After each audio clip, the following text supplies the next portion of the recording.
everyone, and welcome to another Tinfoil Tuesday. How's everyone doing? I've been missing you. Feels like it's been a while since we did this. I don't know why. Worked yesterday, so that's why no stream. How's everyone doing? Hope you're having a good and conspiracy-filled day. We have all sorts of weird videos to take a look at about AI, raw meat, aliens, and more. So we have all sorts of stuff. Make sure you get your bingo cards ready. We are going to play Tinfoil Tuesday bingo together. I did remember to clear it off. Look at me. I am competent on occasion. Well, let's see. How's everyone doing? Mr. Blast, Phoenix Leftist, what's up? Mayo Emeries of Caldera, Rainy, Dr. Blast, Mr. Blast. How is everyone going? Any raw water conspiracies? Not today. Can we start with CC? No CC today. I've been watching him a lot. No CC today. He also didn't put out a new video. Helps my choice a little bit. Hello, Just a Peach. How's it going? Orion Cooper. Lori. Viz. What's up? If you're on YouTube, do me a favor and like the stream. Hit the thumbs up button. Helps other people get recommended the stream, and it's always nice to have more people watching. What's up, Zytam? Did I mute the sounds? I haven't muted them yet, but I did just turn off the whole notification thing until I do it. Which I will do! My ADHD one day will be medicated again. I will know how to do things. My function will be so executed. Let's see, anything else? Hey, Nemesaur, how's it going?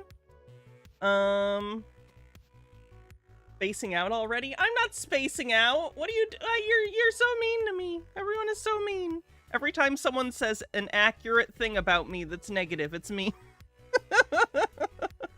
Did I see today is day 2 of Lori Vallow Daybell's trial? Who's that? I don't know who that is off the top of my head. I don't follow true crime very closely, to be honest. Hey, Trey. So yeah, we can just get into it. If you want to help support the stream, Doomsday Mom. Doesn't mean a thing to me. You'd have to explain who that is. She killed her ex-husband and 2 children because Mormon aliens told her to. That's a shame. That's a shame. You only listen to the Jehovah's Witness aliens. Anyway, oh, Miles, thanks for becoming a member on YouTube. Much appreciated. We're gonna do another YouTube member and patron member stream this upcoming Sunday. So if you want to be a part of that, make sure you join as a YouTube member or a paid patron member. Speaking of that kind of stuff, since we're self-promoting, if you want to help support the stream, gift subs help. We're quite behind on that for the month because I had to skip some stuff for work. So if you want to help out, consider gifting some subs or subscribing yourself. We're also pretty close to the tip goal for the 426-hour super stream. So, alright, all that out of the way, the self-promotion done. I look like a shiny cone head. I think we're ready to get into it. Go ahead and pause this music. And the first thing we will jump into will be... How about...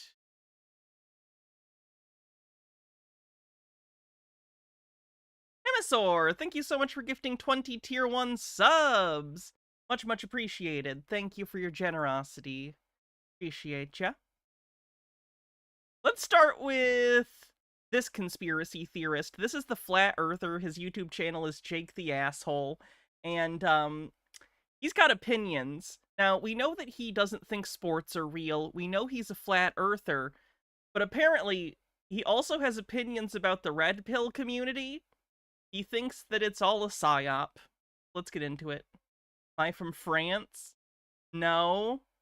I know this is a setup to a joke, but I don't know what it is. Have you noticed more and more? You want to come up? Come on, baby. Come on. Lupine, come on. Jump. Jump. Jump. Jump. Jump. Jump. Okay, I'll get you. Ah. Then she runs. Stone Corbell, thanks for gifting a sub. More people are single these days. Oh, the Coneheads sit there for France. We are from France. Yeah, I remember. days, Cat makes a guest appearance on the bingo card. Come on. there's less and less people in relationships. There's less and less people falling in love. Less and less people. Is that even true, by the way? I see right-wing people and, like, upsetty spaghetti divorced dad types, or, like, MGTOW types make that claim that fewer people are in relationships. Is that even true? Like, I'm not saying it isn't, I don't know. It's just something they say consistently as a truism, and I have no way of knowing if that's even an accurate statement. Creating babies. You think it's some accident? You think it happened that way organically?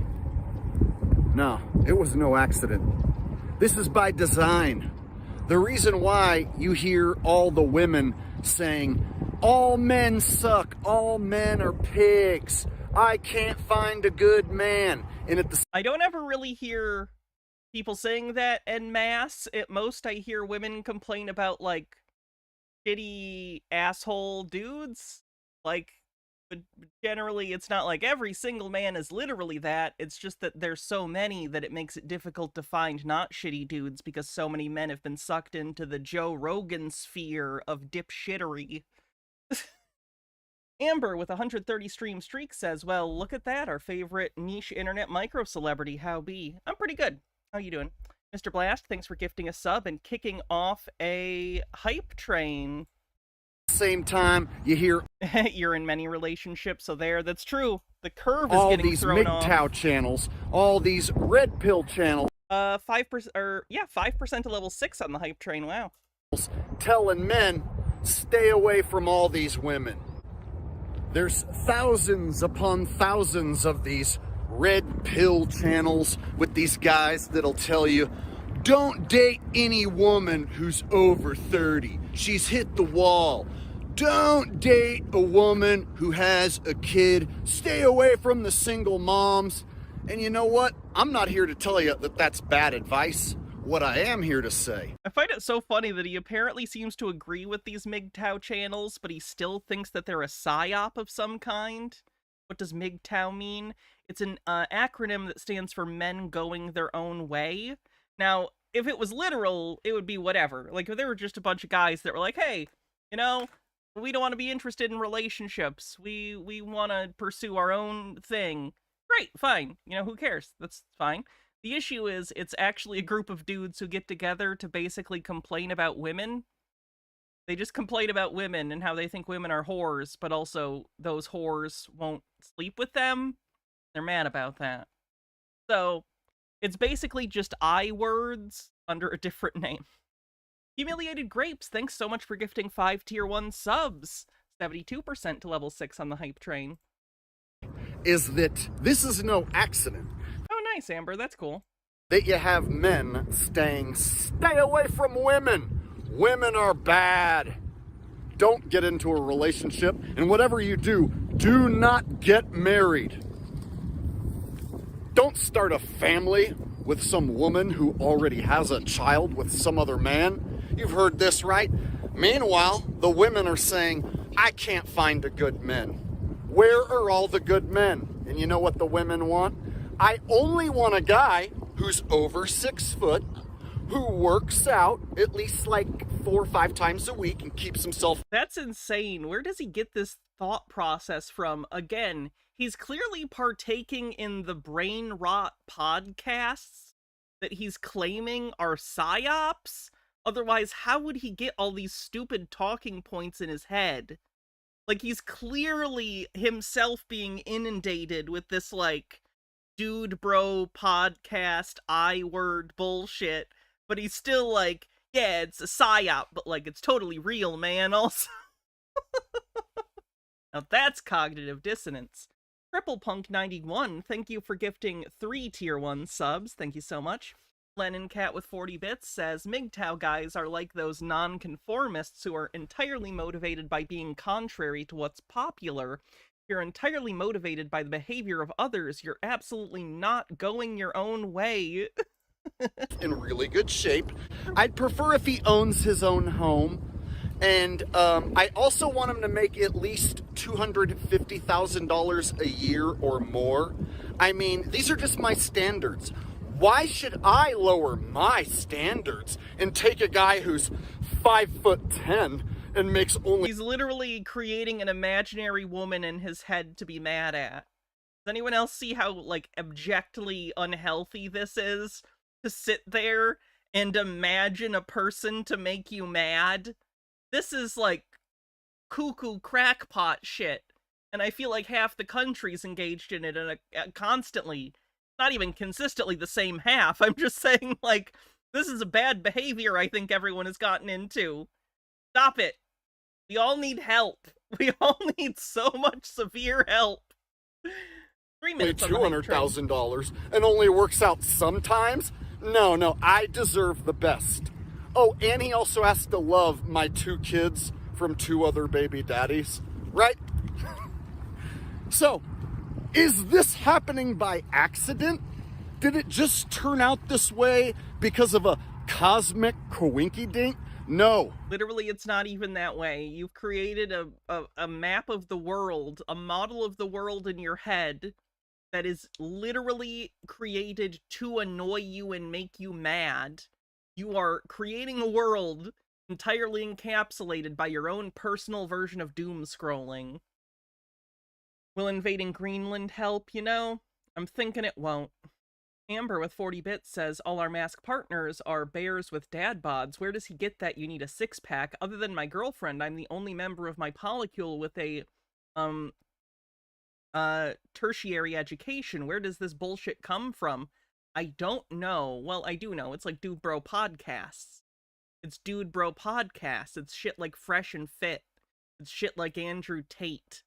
Everything of that flavor. It's any podcast where they bring on a bunch of women to basically try and roast them. Like, it's so bad.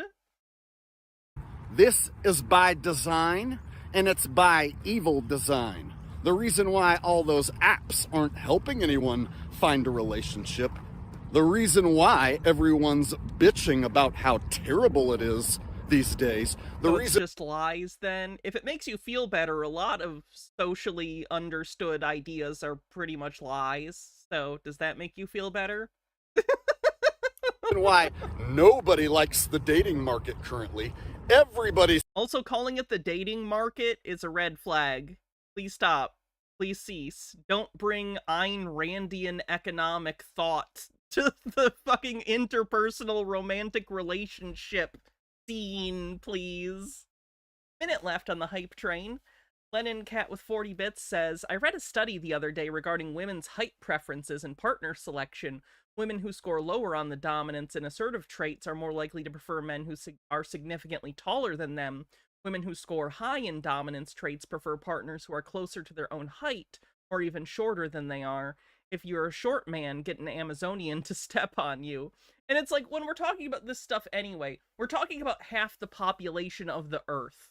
Whether you're talking about men or women, trying to group either group with an umbrella is always going to be a pretty, like, nebulous thing to do in the first place, because 4 billion people are never going to share the exact same opinions or preferences or beliefs. It's literally billions of people. He's complaining about the dating market. The reason why, you ready? You won't hear this on any MGTOW channel or any Red Pill channel. This is the truth pill. It's an attack on love. He really thinks he's doing something here. Pretty cool. Overthought with 100 bits says, counterpoint, make the dating pool a marketplace but change the economic system. Our significant other. Yep. You're just describing polyamory, I think. That's okay. it. It's a full-blown attack by the elites at the tippitiest of the tip-top who made this plan and That doesn't even make sense. In terms of, like, rich people, they want people having a bunch of kids because it's their future labor market to exploit. What are you talking about? Nut jobs like Elon Musk, who are also obsessed with conspiracy stuff, believes in stuff like quote unquote white genocide. So he's all in on trying to get white people to bang it raw. Like, I don't... The idea that elites are somehow wanting fewer people to exploit in the future is just wild to me. Executed this plan. They wanted to attack love. They don't want you to fall in love. They don't want you to start a strong family of your own. They don't want... That's certainly why he's single, by the way. It's not his fault that he's single and doesn't have a, quote, strong family. It's definitely the elites that took it away from him. You to be happy and make lots of money and have a wonderful family. No. So the reason why you see less and less of that, the reason why you see the family unit dying out, the family unit's dying out. No one has families anymore. Looks at millions of people having children all the time. Wow, it's almost like infinite growth forever isn't possible. So it's okay to kind of plateau out. It's fine. Just a Peach with a $1 tip says, sometime in the 90s, more males started to make it to adulthood, so it switched from 51% females to 51% males. So that does not help them if they're not caring people. And why you see... Yes, we'll go, it's always hard with the dog whistles if they know they're dog whistles, if I want to count this as thinly veiled anti-Semitism. I'm gonna wait a second and see what else he says. Less people falling in love is because there's an attack on love. Think about it. All these apps, are they helping people find love?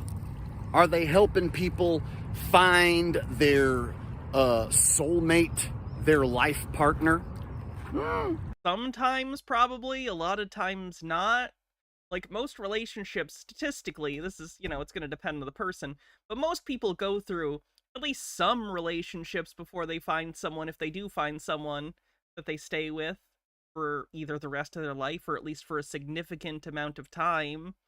So, yeah, you're gonna go, if you're using a dating app, you're gonna talk to a bunch of people, then maybe you'll go on dates with fewer of those people, and then out of those people, fewer you might go on multiple dates, and then maybe a few out of those you'll go on dates for a while, and then maybe eventually one of them you'll end up dating long-term.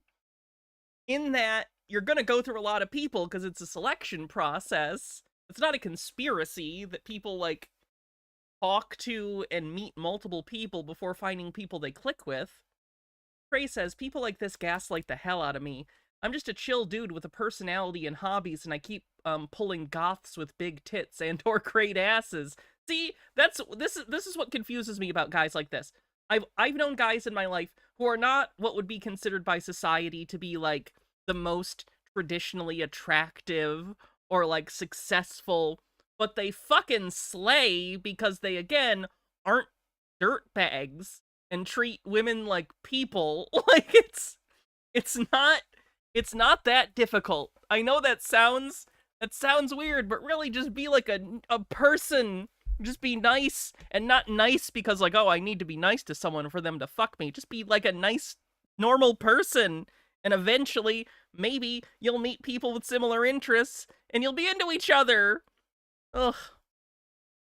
Amber says, it's us. We're a goth with tits and a great ass. Well, good for Trey. Lennon Cat says, these people seem to forget that dating around before marriage was absolutely expected, even back in the 1950s. That's why asking someone to go steady was a thing. It was expected that you were not exclusive until otherwise stated. But in their heads, I think they come up with a model of how things used to be that never existed. They want to go back to a time that only exists in their heads. It's like a synthesized nostalgia utopia. Maybe sometimes, but a lot of people have tried all the dating apps, and they're saying that the apps suck and don't work. And I mean, the app is just a tool. So I don't really know what to tell you on that. Have to agree. When the apps first came out, I was getting dates, but then I noticed after a few years, the apps just stopped working. They stopped matching you with people, and then they want you to pay to see your matches. So these apps are designed to ruin dating and taint the dating game so that you don't date.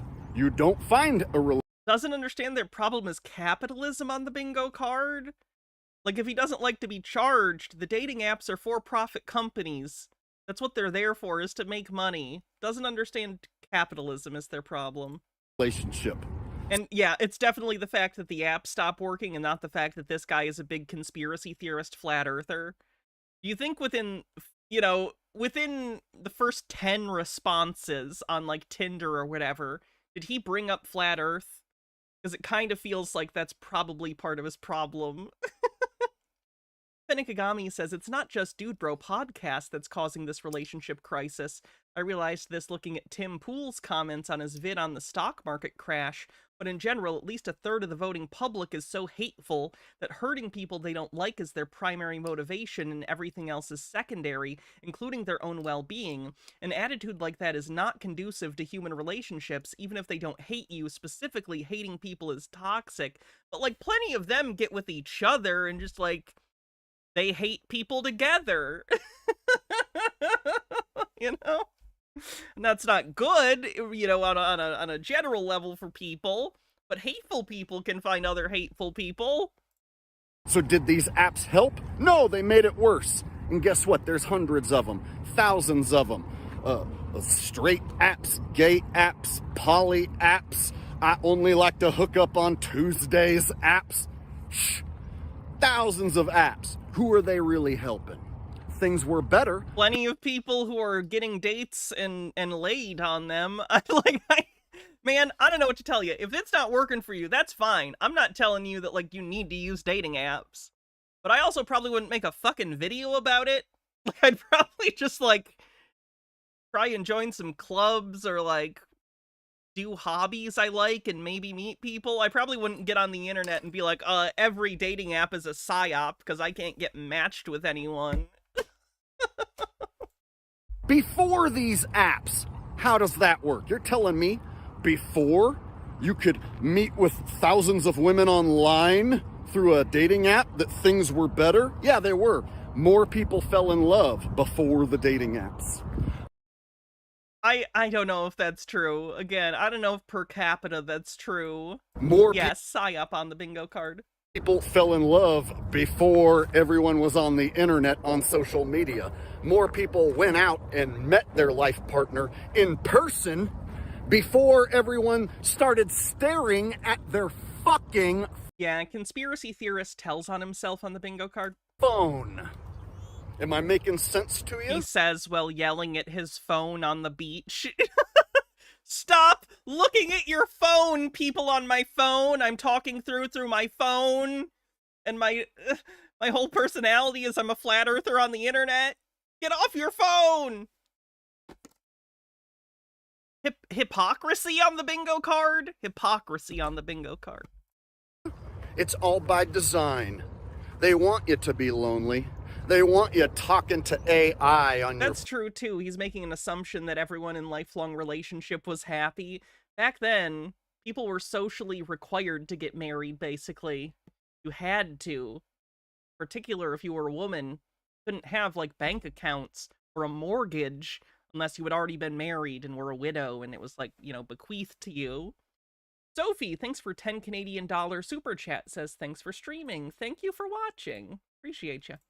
Phone, because you can't find a friend, you can't find a girlfriend, you can't find a boyfriend, you can't find a husband, you can't find a man, you can't find a wife. You ain't ever gonna have that beautiful family and that white picket fence. White picket fence? House? Yeah, do you got $1 million for that white picket fence house? That's a whole nother video. But what I'm saying is, this was done by design. The reason why everybody thinks the dating game sucks. It's not men's fault. It's not women's fault. It's not both of our faults. The people who run this place, they designed it that way. I find it so interesting how conspiracy theorists are unable to understand systems. And let's even, for a second, let's imagine that what he's saying is true. I don't know that much about the modern dating market. Haven't been out there in a while. Haven't been dating in a while. Even if it was worse, it doesn't mean that there has to be people or a person at the top designing it that way. Like, sociological changes just happen due to material, like, reality or external issues that aren't directly related, but play into it. Like, everything interacts with everything else. I don't understand how he thinks it has to be orchestrated by individuals for things to happen. Alton Undying says, haven't people been complaining about dating since the 90s? I'm pretty sure people have been complaining about dating since language was developed. Like, this is just a human thing. I would imagine, like, how do I put this? In the same way that there were Greek philosophers complaining about the youths these days, I would imagine there's always been people complaining about, the dating scene sucks, or, you know, since the beginning of civilization, the joke that politicians are corrupt and lie. Like, it's just part of how humans perceive our own social structures and incentives. And the reason they're doing it is to attack Just a Peach says, it didn't cost $1 million for our house. It could if we were in Seattle. Yeah, my house cost $70,000. That was some years ago. That was back in, like, what year was that? Probably 6 or 7 years ago now. love. Gitara says, I'm like 5'4", overweight, and when I'm quite literally a starving artist these days, yet my girlfriend, soon-to-be fiance, is taller than me, is better shaped than me, and makes, like, way more money than I could dream of making. We didn't meet on a dating app, though. We met while waiting for Pokemon Sun and Moon to release back in 2016. Turns out sharing some mutual interests, hobbies, and general respect for each other can go a long way. Falling in love is quite a powerful thing. So they've basically squashed it. The power of love is a curious thing. Makes one man weep and another man sing. Destroyed it. Let me... Oh, good. He cut and he had more thoughts in the car. Records in the car on the bingo card. Put it to you like this. Back before a woman had the ability to show off her naked body to tens of thousands of men online, hundreds... This is bizarre, too. They talk about this like every single, like, woman has, like, an OnlyFans or a thirst trap Instagram. And let me be clear, there's not a problem with either of those things. If you want to, like, show your stuff on the internet, either for money or for free, more power to you. Do what you want to do. But it's very bizarre that they act like this is every woman. The vast majority of women do not post thirst traps and do not have an OnlyFans, but they act like this is universal. Genuinely bizarre, insecure behavior. Yes, not how women work on the bingo card. Sorry, Fenekagami. I will find your thing. Fenekagami says, yes, hateful people find each other, but a lot of those relationships fall apart too. Famous example of this is Elon and his most recent baby mama had a very public falling out. I've seen clips of MAGA dudes complaining that their MAGA wives left them. Hundreds of thousands of men, millions of men online. Before women could choose between thousands of men in the swipe of a finger, before that, men didn't say that all women are 304s and that women over 30 have hit the wall. And I'm sorry, are you telling me he thinks that, like, being mean to women is a new thing that the internet created? Oh, man, no. Men being overly judgmental about women and their bodies? Not a new phenomena. Hate to break it to you. Any woman who's a single mom is trash, and that all women are sleuths and hoes and whores and all that. Yeah, men didn't used to say that. Yes, they did. They absolutely did. Are you 12 years old? What are you talking about? And women didn't used to constantly complain how they couldn't find a man. I'm pretty sure that's like a That's like a trope. I don't know if you've seen sitcoms, but that idea is not new. Before the apps existed, people actually found relationships, got married, had kids. Just a Peach says, yes, they did. I was there and I'm only 46. Started families. Yeah, before the websites, before the apps, before everyone was staring at their cell phone, people could actually find a suitable mate. And people didn't have these crazy expectations and standards like they do now. He never read Kathy? Apparently not. Women didn't used to only date guys who were over 6 foot. They still don't. That's not a thing. I mean, I'm sure there are people with preferences, and that's fine. People are allowed to have preferences, as are you. But if you go around complaining about shit like that, it just makes you seem like an asshole, man. It's not this thing that no dude under 6 feet gets a date. It's just not the reality of the situation. Who were jacked, who drove a nice car, owned a home, and made over 200 grand. It didn't used to be like that. It used to be a woman would find a guy who was good enough. And a guy could find a woman who was good enough. And that's definitely what you want in a partner, is someone that you look at and go, good enough. Could be happy. That's his ideal life. That's a lot. But now, no one wants, good enough. No, everyone has standards. Huge. He's a real romantic, this guy. Huge standards. Crazy standards. So, women with their high standards, they don't want to settle. And men, they're saying go your own way. You have tens of thousands of these red pill channels telling you to stay away from the women. Meanwhile, there's one guy here telling you this is by design. It's an attack on love. It's being done on purpose to us. Most people are just too stupid to figure it out. Idiot says they're a genius on the bingo card. So you're only going to hear it from probably me. That this is an attack on love. Straight up. Things were better before women were on TikTok complaining about how they can't find a man and how there is no good men left in the world. Have you noticed that he keeps saying that, like, it's like he keeps trying to say, it's not men, it's not women, but then he keeps going back to complaining about women? Like, it's like he's trying to present this as a both sides argument, but clearly he actually is misogynistic and does hate women and blame women, because he keeps coming back to that point.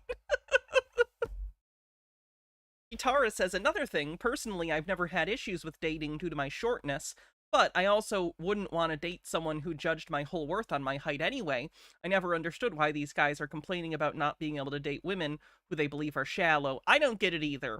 Like an analogous scenario for me would be, like, if I was single, I wouldn't want to date someone who, like, who was, like, transphobic, for instance, or who wouldn't want to date a trans person. You know what I mean? Like, it's okay, it hurts a little bit knowing that there are people who are just, like, grossed out by trans people, but also, if there was someone like that, I wouldn't want to be with them, so I don't get their whole thing is very confusing to me. It's like they just want anyone, regardless of if they even would make sense together. Things were better before there were tens of thousands of MGTOW. Sorry, Anonymously, you can't use that word on Twitch. It's a banned word. Red pill. I know it's ridiculous. I don't agree with it, but you can't use the I word. Channels. In fact, back in like the 80s and the 90s, if you said, hey man... To be clear, I think you can use it generally, but you can't use it to describe someone. I just don't use it at all, though, to try and avoid stupid issues. Red pill, MGTOW, man. People would be like, what's that? What the hell does that mean? Yeah, things were better before people knew what red pill and MGTOW even meant. Think about that. All these channels, oh, stay away from women, man. I can't find a good man. Yeah, believe it or not, before everyone was doing that, it was better. And we can't go back. We can't go back. We are past the point of no return, sadly. I wish I could tell you there was a way to fix it, but there isn't. You can only identify the problem, realize it, and then move on from there, which is what I have done. He seems like he's moved on, for sure. He seems very fulfilled and happy. Ophi, thanks for subscribing on YouTube. Let's take a look at the bingo card. We definitely got a surprising amount from him. Let's see. Recording in car. Staggering levels of hypocrisy.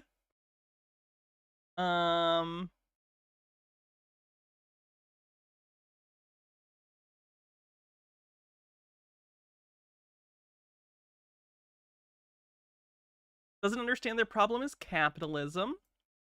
Idiot says they're a genius. PSYOP.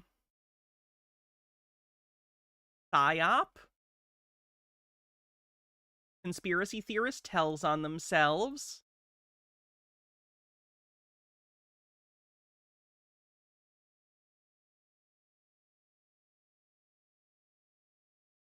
That's not how women work. Is that it?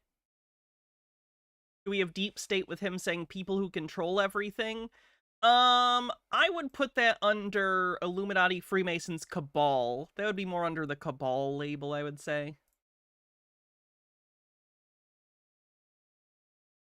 Was his rant about the elites being against love count as population control? You know what? I would. Forced sterilization or population control, you could argue he's saying the elites want people to breed less.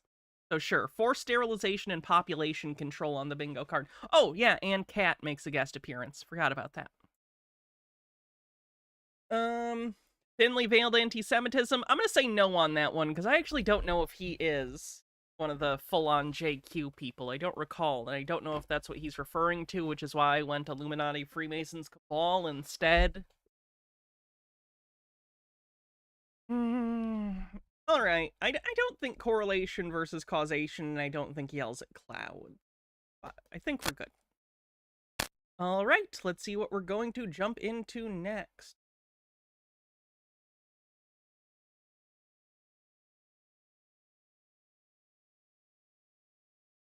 In April 2025. The battle of lightworkers versus the dark forces intensifies in April 2025. You incarnated to fulfill your destiny at this very time. It's a sacred trust between you and Creator. Cool! Welcome, friends, old and new. This is Deborah Lupien, voice of the Akashic Records, bringing you an urgent message from the sleeping prophet, Edgar Cayce. The Akashic Records are a conspiracy thing where it's kind of a conspirituality thing, where they think it's sort of like the psychic library of Alexandria, and if you can psychically tap into it, you can get, like, any knowledge from the multiverse, omniverse. It's basically a justification how they can imagine something in their head and go, oh, but this isn't something I just made up. I pulled it from the Akashic Records. So, it's basically a way to justify them pulling things from their asshole. Sorry, Altered Undying. Altered Undying said back in the before times, the men respected women. The before times. Al Bundy, yeah. With his thoughts and guidance on navigating the Great Shift. In order to avoid copyright infringement, the image of Mr. Casey is AI generated to resemble him. Please use your imagination and allow the message to be your primary focus. Thank you for your understanding. Okay, so this is pretty funny. I looked this up. Edgar Cayce, who she's talking about, was a self-claimed psychic medium who was born in the late 19th century, lived until the mid-20th century. He himself tried to do what we would call today channeling, and he would make... Also funny that she's claiming to use this AI image to avoid copyright. Most photos of him are, or at least a great deal of them, are in the public domain. Because again, he was alive in the late 19th and early 20th centuries. So a lot of those photos are from, like, you know, the 20s or early 30s. But anyway, regardless, uses AI on the bingo card. As you face the grave circumstances rapidly approaching, it is wise to take stock of your situation. Make your plans, gather your loved ones, come together in faith and trust that you have amply prepared for this time. Of course, you will have your doubts. That is only normal. That is human. But as the boss of your thoughts, you will push them aside and move, trusting that your angels will carry the day with you. As you march into battle with your armaments firmly fastened, remember, you are loved and protected. You will Hittergrin, thanks for 52 months. carry out your duty to yourself. Edgar Casey was a fraud. Whoa! A person who claimed to be psychic was a fraud? Someone call the newspaper. And humanity with purpose, love, and joy. Marshaling the protective energy of your angels to ward off the slings and arrows of the dark forces. They will be frustrated in their efforts to take over. Their battle is already lost. They just have not yet accepted that truth. Stand strong. Remember, the evil is all-powerful and their defeat is inevitable. Right. Moving on. I didn't have a lot to say about her thing there. I just thought it was kind of funny and I liked her background. So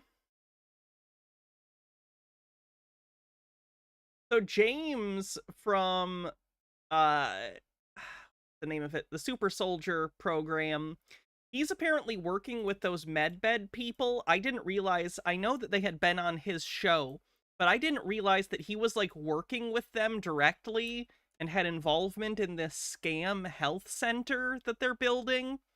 So here he is doing a Q&A about Medbeds. Ellie is going to pull some questions off the chat.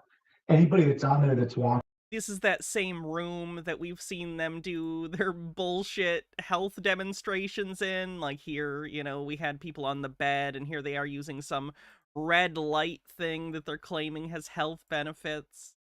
We've covered them a few times recently because of their woo-woo alt health claims. If you have any questions you'd like to ask James. Super Soldier Talk. Thank you, Moss Sloth. That is the name of his channel. Now would be the time to do it, and Riley will pull those off the comments. Slings and arrows. Who could be her own quietus make with a bare bodkin? Okay. References to Shakespeare. Awesome. We did it. So we're gonna start. Guys, feel free to leave anything in the comments, any type of questions, any type of comments, any type of love that you have to share with James. Thank you so much. Absolutely. Give him as many thumbs up as you absolutely can. We appreciate that. So right there from Ro, James, why do they keep using excuses to hold up new technology? That's a very good question. Yes. Good question. I agree. They should just Believes sci-fi technology exists on the bingo card. release it right now. However, there are a lot of nasty people out there in the world that need to, I don't know if I should, it's an operational game plan, but I'll give you a little hint. There's going to be mass arrest, and until that's done, we don't want them regenerated. So unfortunately, I believe there should be a channel, a website put up perhaps with all SSP members, a public database where they can get recognition and hopefully get compensation, as well as He wants money for the Super Soldier Talk. Oh no. website, all these what is there, like 5,500 patents that are suppressed under national security, 5,800 patents. Yeah. All those patents need to be released on a public. Is that Beefcake Cylon behind him?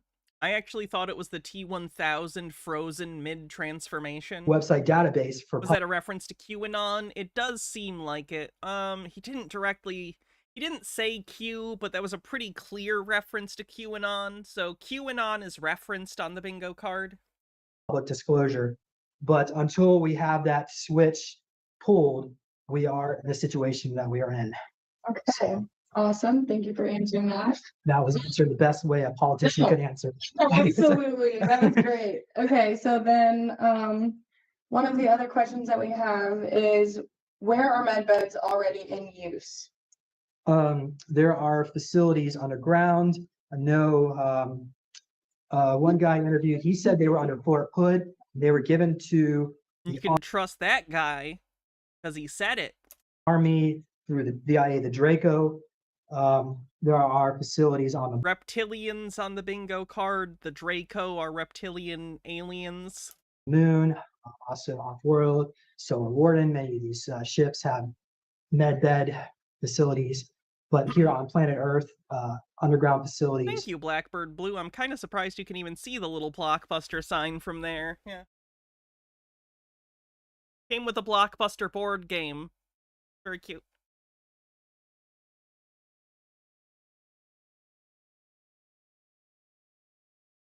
And Cheyenne Mountain would be another candidate. Right. Awesome. And so our viewers You don't have to be able to lift a tank or leap over small buildings to get on his show. No, but you do need to be more powerful than a locomotive.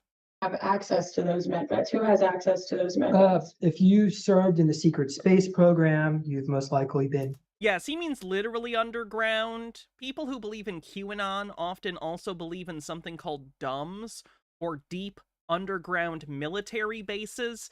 They basically think that underneath the entire continental United States are a series of tunnels and high-speed trains that connect all of the secret underground bases. Yeah. Placed into a medbed. Certain politicians would have access. There's also... Remember, his entire shtick is he's advocating for secret veterans. Of course he thinks they should be able to apply for secret VA benefits. Cloning facilities. True, I guess. So very likely... Oh, he said cloning facilities. Clones on the bingo card. What you're seeing on television is just a show for the public consumption. So James, what do you think the timeline is for the public to get these med beds? When do you see that they're going to be released to the general public? And how is that technology going to be layered in? So when they do make I find it interesting because, as you can see, by the way, he, of course, is a big Trump supporter. He thinks that he's actually been in communication with Trump psychically. So I've already talked about the fact that it seems like a lot of Trump supporters project onto him what they want, and they just, like, whatever their version of Trump is, they think he's gonna do whatever they want. He does this in the extreme. He literally thinks he psychically communicates with Trump and gets, like things back from him. So I do wonder, after Trump, you know, his term is over, or eventually he's mortal, you know, he's 80, so he'll pass away eventually. How's this guy gonna justify the fact that Trump never secretly or openly, you know, was like, oh, medbeds are here, we did it, you know? He's gonna have to justify that somehow, and I'm sure he will, but can't predict what it's gonna be. Available, will they be made all at once? Will they start appearing in major metropolitan areas? When do you see the rollout, and how do you see that rollout kind of happening? very good question. So back in 2016, Peter the Insider has been a regular on my show, and he stated through the ASIO source, Alien Contact and Intelligence Organization, that the second half, second term of Trump's presidency, we will see the advanced technologies being released. So that times us to 2027. That's been confirmed to some of the regression work that I've done with some of my clients. We look into the future. And it looks like the med beds are rolled out around 27, and it takes about 4 years to heal everybody on the planet. That's a pretty good timeline. 4 years to heal 8 billion people? That's pretty good. And in the meantime, some of them might break their legs again, so you're gonna have to re-heal them. Yeah. That's pretty good! So it's going to take some time. Just what Rhonda said. She said, I know it will be a little bit shocking for people at first, but some of us have been prepared for it. No, it wasn't that one. Okay. It was the one that said, where'd it go? I might have to use the mouse. And then we have Andrew Basaggio, who has, through his father, in this time travel project working with Rumsfeld, would go. He worked on a time travel project with Donald Rumsfeld. Okay. A facility, a CIA facility in New Jersey, where they would jump into the future. And looking at around 2035, they went to like an office park facility. And what he stated is that there was jump rooms, ARCs, the aeronautical repositioning chambers that allowed you to teleport. It's about as common as the escalator is today. So a lot of these technologies start being rolled out, according to him, around 2028 to 2032. We make a tremendous leap in technology here on this planet. Awesome. So Thank you, Alaya. She said you rock, James. thank you too. We had a comment from Brett Yeah, special hello to Brett out of Florida. out of Florida. Hey, Brett, how you doing? All right, let's see. And then So that is another capability of the jump rooms. It's not just jumping to Mars, which takes hold on guys, somewhere between Mars would probably take about 15 minutes, but you can also jump into the future or into the past. The network goes all the way up to 2055. Can I jump to Mars 15? If it's a time travel thing, why can't it be an instantaneous travel? Even if it takes 15 minutes to travel there, I'll just travel to the time that's right now, the present, so then when I time travel to the past 15 minutes from now, it'll actually be now, because I'm traveling 15 minutes in the past and the trip is 15 minutes. That makes sense? My trip should be instantaneous if you have time travel capability. If I'm not mistaken. So, And wasn't Elon Musk working on building and buildings and building, like getting Mars ready so that we can start going off planet, start living on Mars? I know we've talked about the atmosphere at Mars, that it is actually habitable. yes. And Currently, they think the atmosphere of Mars is habitable. Did I miss Total Recall happening? you know, as Be pretty dope.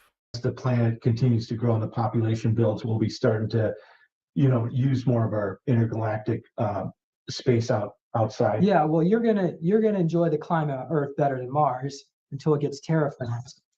But But why would it need to get terraformed? You just said it's already, atmosphere is fine. with that said, Mars is like a 12,000 feet altitude. The air, that's about what it's. The whole thing? There's no elevation difference on Mars? That's not a rhetorical question. I genuinely don't know about Mars. And the temperature is around 50 degrees during the daytime, a lot colder at night. So I know like the Germans, they built some greenhouses on the surface and they all. And by Germans, he doesn't just mean Germans. He doesn't mean citizens of the Weimar Republic. Doesn't mean modern Germans. Boy, I wonder what specific Germans he's talking about that he thinks were able to go to Mars. Oh boy. All the plants froze at nighttime. So ultimately, all the facilities had to go underground. Terraformed just means changing the dirt to this guy, I think. Could be. And that, I mean, that's just part of the environmental issues. Mars has the largest volcano in the solar system, Olympus Mons. Well, there you go. Stone Corbell says Olympus Mons on Mars is the tallest mountain in the solar system, so there are elevation differences. So what I'm I telling you, read that one. now, first. NASA's lying to you about the temperatures and the density there and all that. NASA's lying to you, not about the Earth being flat, but about the atmospheric composition of Mars for some reason. What they're not, what they We're are. not going to colonize Mars. It's not possible. We don't have the tech. No, not any time in our lifetimes, that's for sure. I'm also telling you. If humans continue to exist, who knows what crazy bullshit we'll get up to, but not with what we have, and not anytime soon. Is that there is flora and fauna on Mars. There is a type of tree, looks like a spruce tree. It grows. There are regions that are not as arid, and there's a spider. Why can't we see forests on Mars then? And get a prosumer telescope and look at Mars. Like life form that's about 12 foot tall, and they can outrun a human, especially in the low. Also, Mars doesn't have plate tectonics, so it's pretty much a non-starter. Or oxygen environments. So typically you would get a it's like one of these oxygen inserts, like these breathing tubes. They give you more oxygen so you can potentially maybe try to run to safety on the surface. So you don't want to be building out Also, does Mars doesn't have a magnetosphere of any kind, does it? Gets so much radiation too. any facilities on the surface. So James, when the medbeds start rolling out, are they going to It be? might not happen if climate change does humanity in. Here's the thing, though: if it does, there's no one to be embarrassed for in the future. I can say whatever I want. I could say humanity's definitely gonna survive in the future. It's gonna go great, and then no one will be there to be like, "Aha, you were wrong," because they'll all be dead. So it's okay for me to say that, because no one in the future will get to say I told you so. Presented and made available through the military. Mars is 12 light minutes away from Earth, so a 15-minute trip is slower than light. Of course, you wouldn't want to be too unrealistic. It's not as fast as light. 3 minutes slower. Like military installations, where is the access going to be set up for those to start being used, and how do you see that rolling into like the general healthcare system? Yeah, well, I was always told they're going to build new structures. Now, I can't really tell you like the actual rollout, but in the future, they want to decommission all the hospitals because many of these facilities are soul harvesting facilities where there's portals in there to capture the souls. So there's a lot of. Oh, he's discouraging his audience from going to hospitals. Great. There's like a huge amount of negative energy underground bases below many hospitals. So they need to be deconstructed in new facilities based on sacred geometry to be part of these new healing centers. So in the future, to get healed is equivalent called the cable repair guide.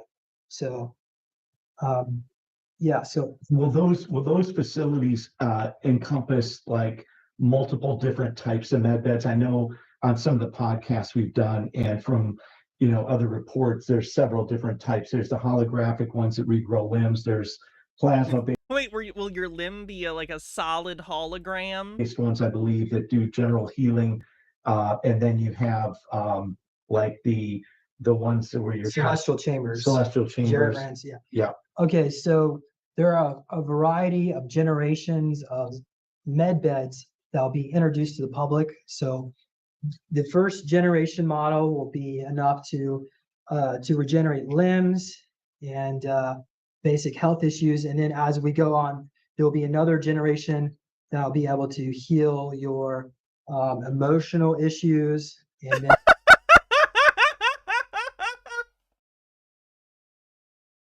How does that work? It's gonna heal my fucking emotional issues and trauma? That's not how it works, man. Look, I get it. Life is hard, and shit sucks, and personality disorders suck, and depression sucks, and a lot of things suck. But you can't waste your life imagining someone's gonna come down and give you a special bed that you sit in and it fixes all your issues. You're gonna be waiting every day of your life. It's never gonna happen. If you want to work on your emotional issues, which I know is a big task, I work on mine all the time. It's a rough fucking life, especially when you do have issues. But you gotta do it yourself. You gotta go to therapy if you can. You gotta find ways to deal with it in a real way. You can't sit around and imagine someone's gonna wave a magic wand, fix you. That's not how it works. If it did, we would live in a very different world. And lastly, the celestial chamber. So those are more plasmatic and they can potentially regenerate your body, change your gender. I know that's company. There's a lot of different uses for that particular. I think that's the only time I've ever heard someone advocating for med beds imply that it would be a good thing for trans people. Like, I've seen people who claim it'll, quote, fix trans people, and what they mean by that is make us, they don't mean it in the way I would want it. They mean it in the way that they would make me a man. You know what I mean? He actually seemingly meant it in the gender-affirming way, which is kind of funny, considering he's a Trump voter. Trans-inclusive medbed conspiracies. Particular type of technology, but so yeah, let's just start off. Let's start healing people, and then we can eventually get these other rollouts. And a lot of it's dependent on your own consciousness too. So a lot of people out there are not doing their Yeah, own we can do accidentally based for that on the bingo card. spiritual work to educate themselves. So when they go into Medbed, they're going to get a smaller effect than people that are educating themselves. That's what I've been told. Yeah. That doesn't even make sense. Why would knowledge about it work? Like, an aspirin doesn't work better or worse if I know about it. Like, what are you talking about? So James, you know, Conscience-based. right, and thank you so much for Placebo effect withstanding. being on the podcast today and getting this information out.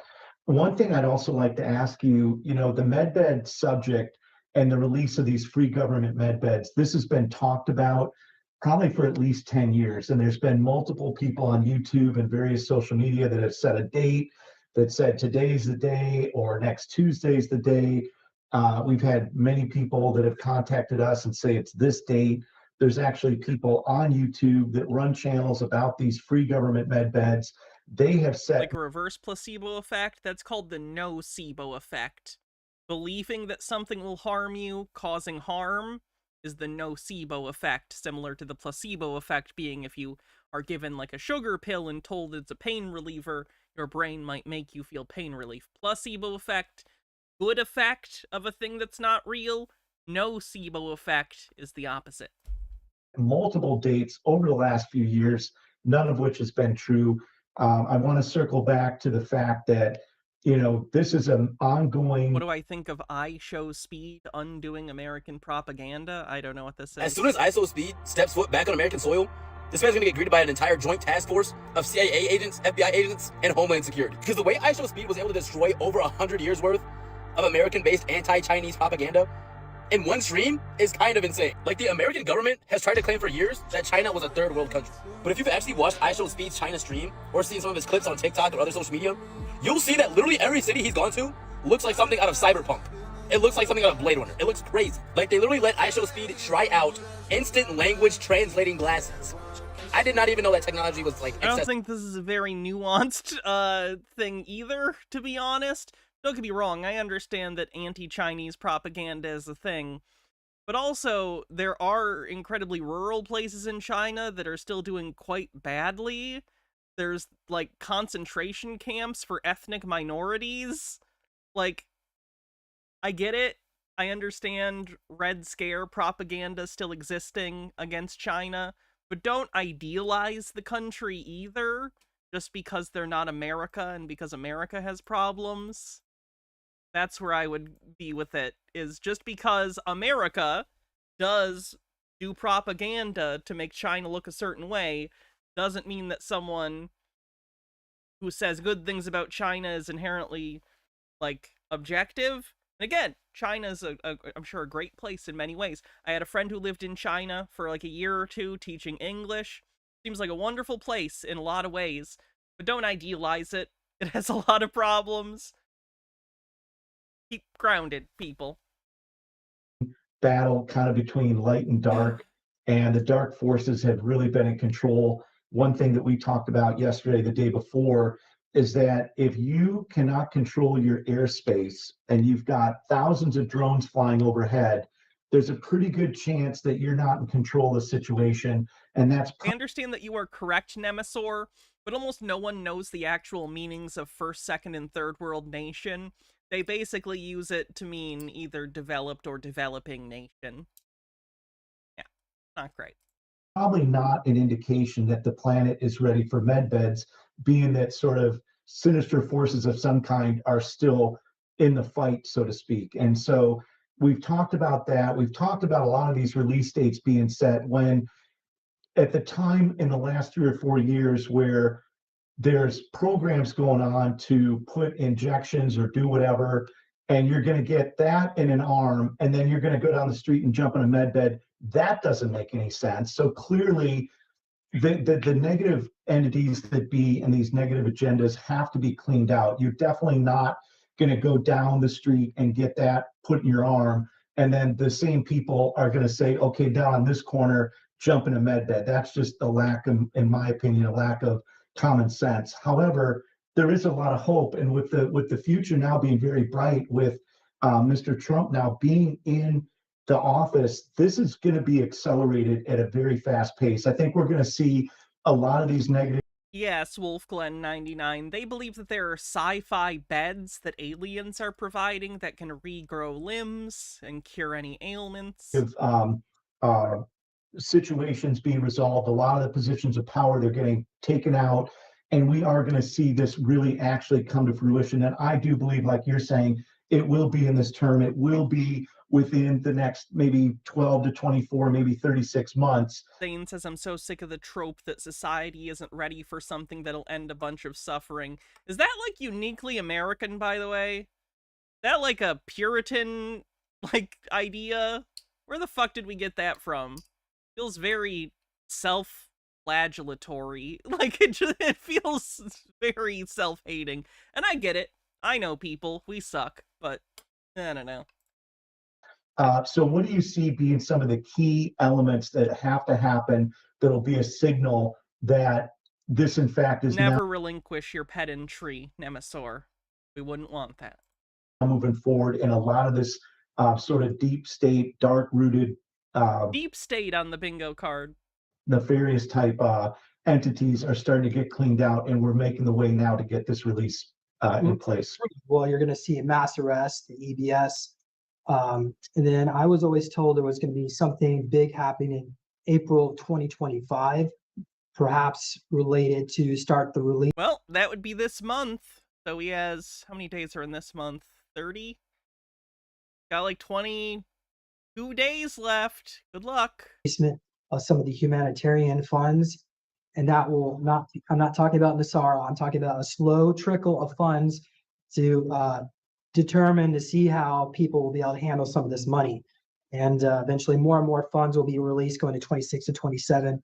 So it's going to be a slow release, not like Nasara, or at least that's what I've been told. Nasara, I've talked about before, is another conspiratorial thing that goes back a long way. We actually watched a documentary about it, I think last month, called Waiting for Nasara. It was more popular in sort of the post-9/11 era.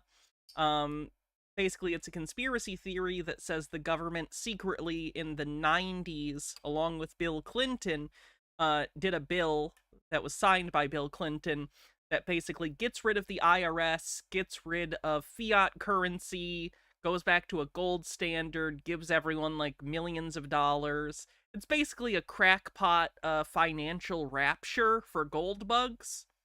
It's like a millennialist conspiracy theory for gold bugs. And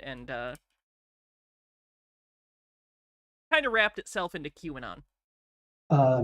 As far as, so what else, what are this? Were you asking about, Sean? Go ahead, Ryan. All right. Well, so it looks like we have a few questions that just came up from Ronna Sinclair. She says, will the Medbeds be able to help people with mental illness? Well, that would be the second generation. Medbed works with the psyche. So the first gen, I don't think that's going to be doing too much with that. But so the answer is yes and no. But eventually. And actually, James, I'd even like to talk about that for a second. With mental illness, a lot of times it's reprogramming the neurological system, and mental illness, many times mental illness in general is a frequency. You're in a low. I hate these people. There's the frequency thing again. High frequency good, low frequency bad. So they've decided that mental illness is a low frequency, whatever the fuck that means. Benikagami says, so remind me, how do people like this explain rich people like Trump getting sick or dying? PSYOP. PSYOP. It's part of the PSYOP. Frequency vibration, and there are technologies out there. Anybody that is dealing with mental illness. Vibrate harder, it's true. If I shake fast enough, I can get the mental illness out. Or maybe not. There is a technology out right now called the theta chamber. THETA chamber, theta chamber.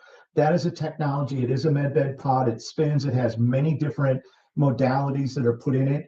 That is specifically there right now for helping with mental illness, helping with PTSD, and helping with chemical dependence. Does the low frequency crap count as vibes-based conspiracy? Yes, vibes-based conspiracy on the card. It's made from a company that has a 20+ year history. They're based out of Utah. There's a wellness consultant marketing And nothing crazy ever comes out of Utah. company that's based out of Texas that represents the tech. Cthulhu Flower with a 5-stream streak says, why is it so hard for some to understand? If a trans person is healed to be the same gender as their birth sex, that isn't healing, it's death, as the person that comes is a fundamentally different person. They don't view it that way. Technology. It's been at the A4M. It's a very well-known technology, not to the mainstream.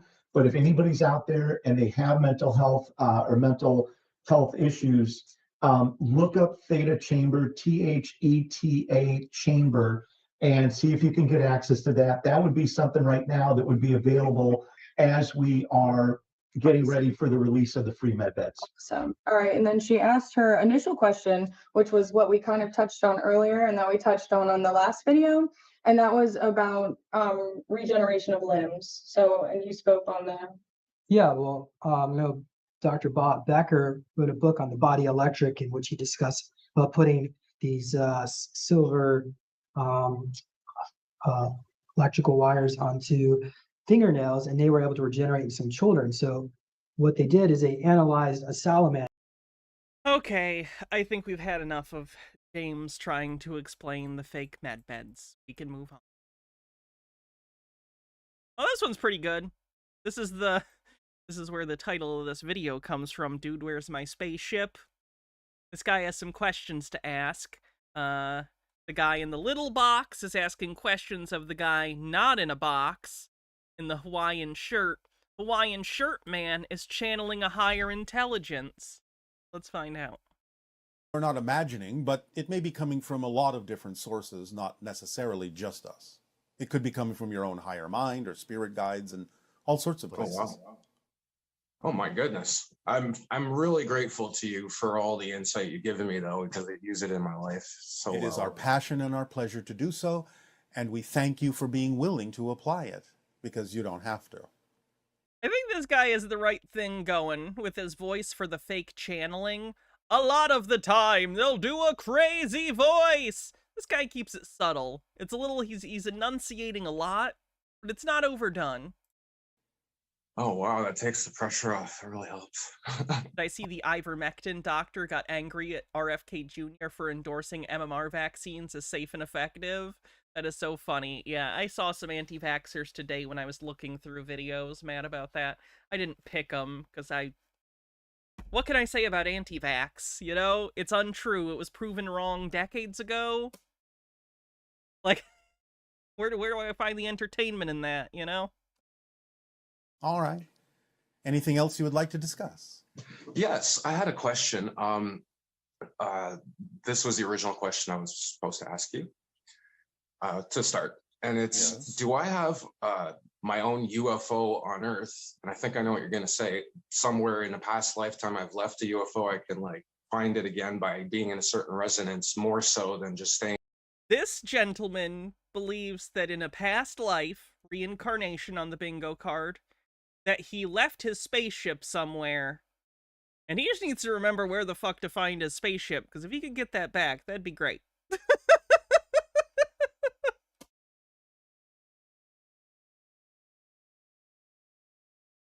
In the vibration, but what more is... He gets slapped down by the guy, which is kind of funny. In a kind way for the crackpot, but you know. Other than staying in the vibration. Well, first of all, it's not your past life. You're making a connection to someone who exists simultaneously with you, who does have that experience. Are you telling me it's not my spaceship, you asshole? And therefore, in a sense, it's findable if you are in the correct vibrational state, if that is important for the theme you need to experience in this life. With open contact coming, would you say it's probably appropriate? It is a probability, but I'm not going to give you any percentages on that because it's too...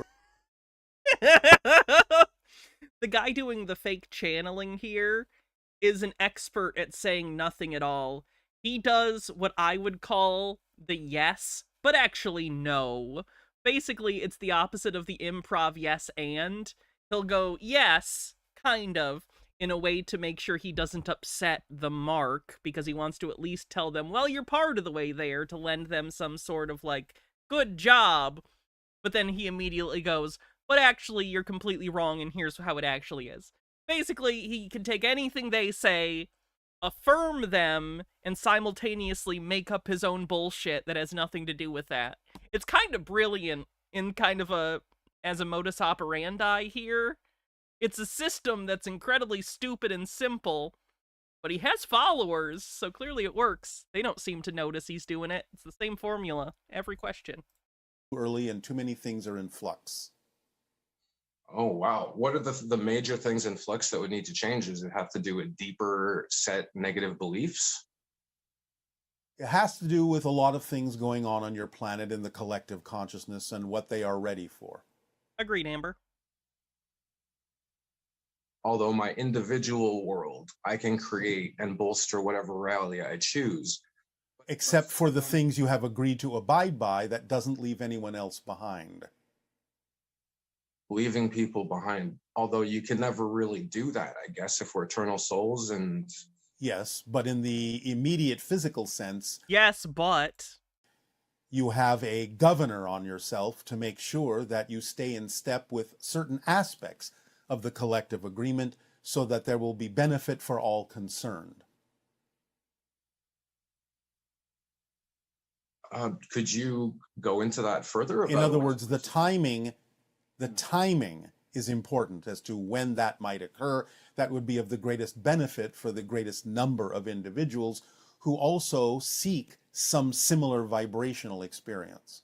So you can help not just yourself, but many people by accepting the appropriate timing for such discoveries as you have described it.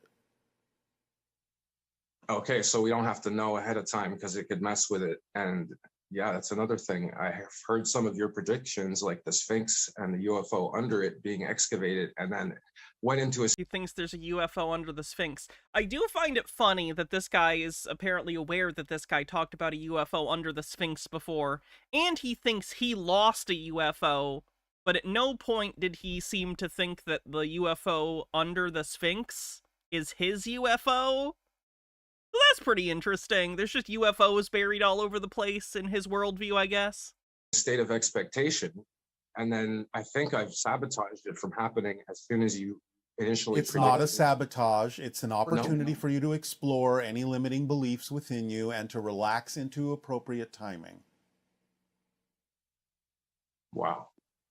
Wow, that was significant and not word salad nonsense. Even the idea or the definition that you would consider that sabotage is something that's important to work on. Right, because of baggage from my upbringing, I would say. Yes, yes.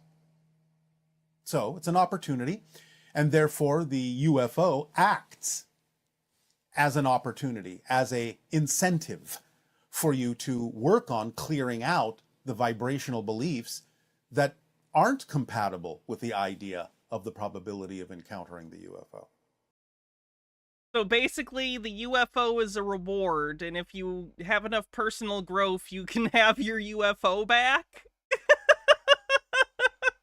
This is just the plot of the Third Doctor from Doctor Who. When the Time Lords sent him to Earth and took away his knowledge of the TARDIS, and he had to be on Earth and work for UNIT? Guy needs to work for UNIT. Wow, so as I work out the issue, or I bring it to the surface or transform it by embracing it and giving gratitude, then the UFO becomes more likely. Yes, but you have to be careful not to attach more expectation and insistence to that, because you don't really know what more likely means in terms of the timing. The more you want the UFO, the further away it gets.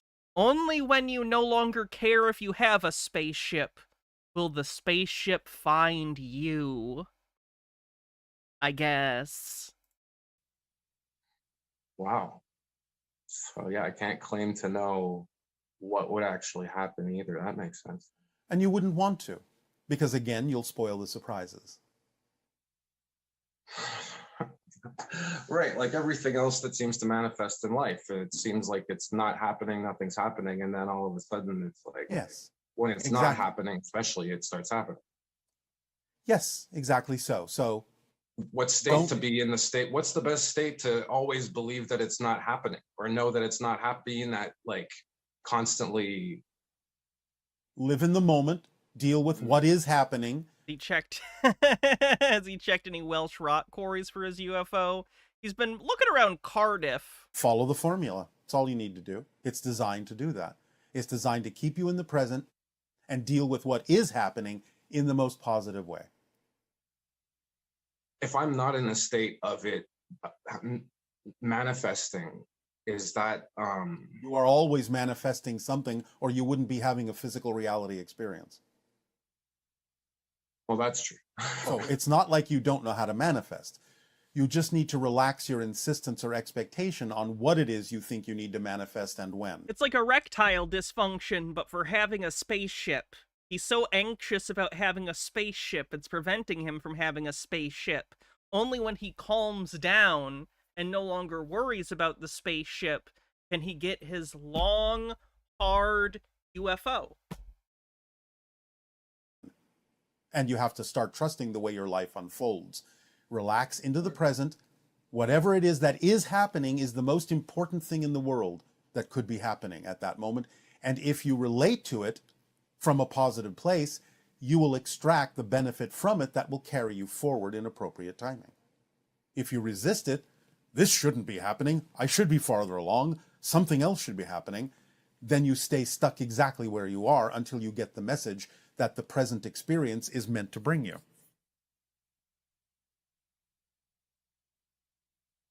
Wow. It's all now, so what else is there? Exactly. So stay in the present and things will accelerate, because everything you need can only happen to you in the now. That's a tautology. It's always now. Whenever it is now. Shut up. Anything that's happening in the present is now by definition. That's not deep. That's not deep, you asshole. And if you're not home, if you're not here... When will then be now? Now. And you're not now, then you cannot experience the manifestations that are important for you to experience in the now. When Hannah said that, it is now then. When I said that, it was then. Now it's now, except for now when now is then. Present is present, except now when that present is past. Got it? Good. You have to be home to receive the packages. And that's breathing, I believe. Breathing properly, which I oftentimes just hold my breath for very long periods. All right. Well, again, with the exception of certain exercises that are designed to allow you to hold your breath for a variety of reasons, yes, just breathe and keep moving and keep relating to whatever's happening in the most positive way you can. Even if something manifests that you don't objectively prefer, you just realize it's not vibrationally compatible with what you prefer, that doesn't mean it's not there for a reason. And if nothing else, you can more clearly understand what you prefer by having manifested something that you don't prefer. And therefore you've used what you don't prefer in a positive way. And then it can move on because you've used it. You've learned the lesson. Essentially, it's saying, I am all that I perceive, right? And being without your is it letting the ego tell us that we're better than something, or something is better than... I'm telling you, half these people had a hallucinogenic drug trip and never really came down. Right, let's move on.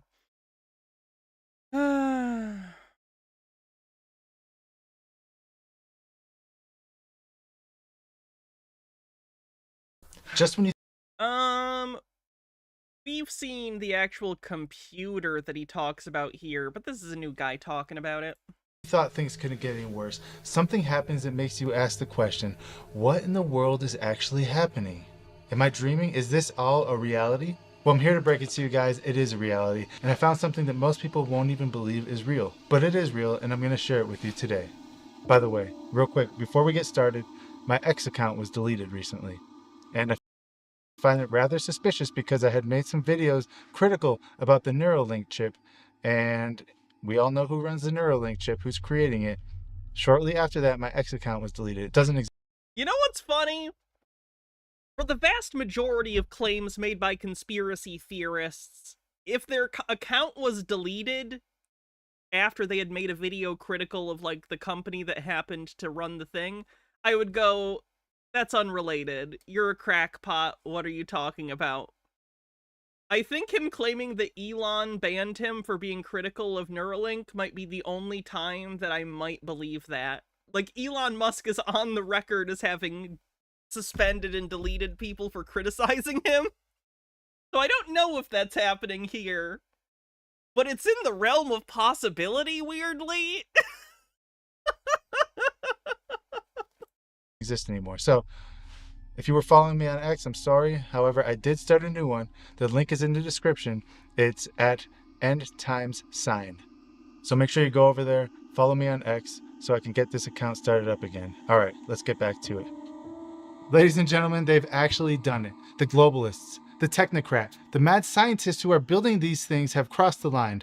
They built a computer not out of silicone and wires like normal computers, no, but out of human brain cells. That's right. You heard me right. Living human brain cells. This thing is called... We talked about this computer a week or so ago when some other conspiracy theorists talk about it. Basically, it takes human stem cells from skin or something where they got it.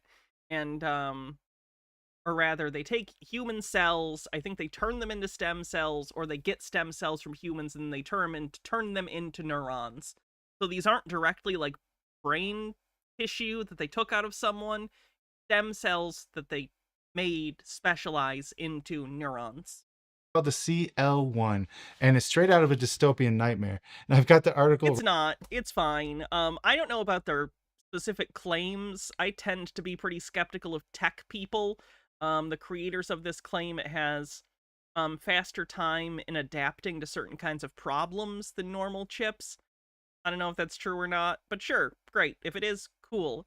It's not evil. It's just kind of a neat little thing. Right here.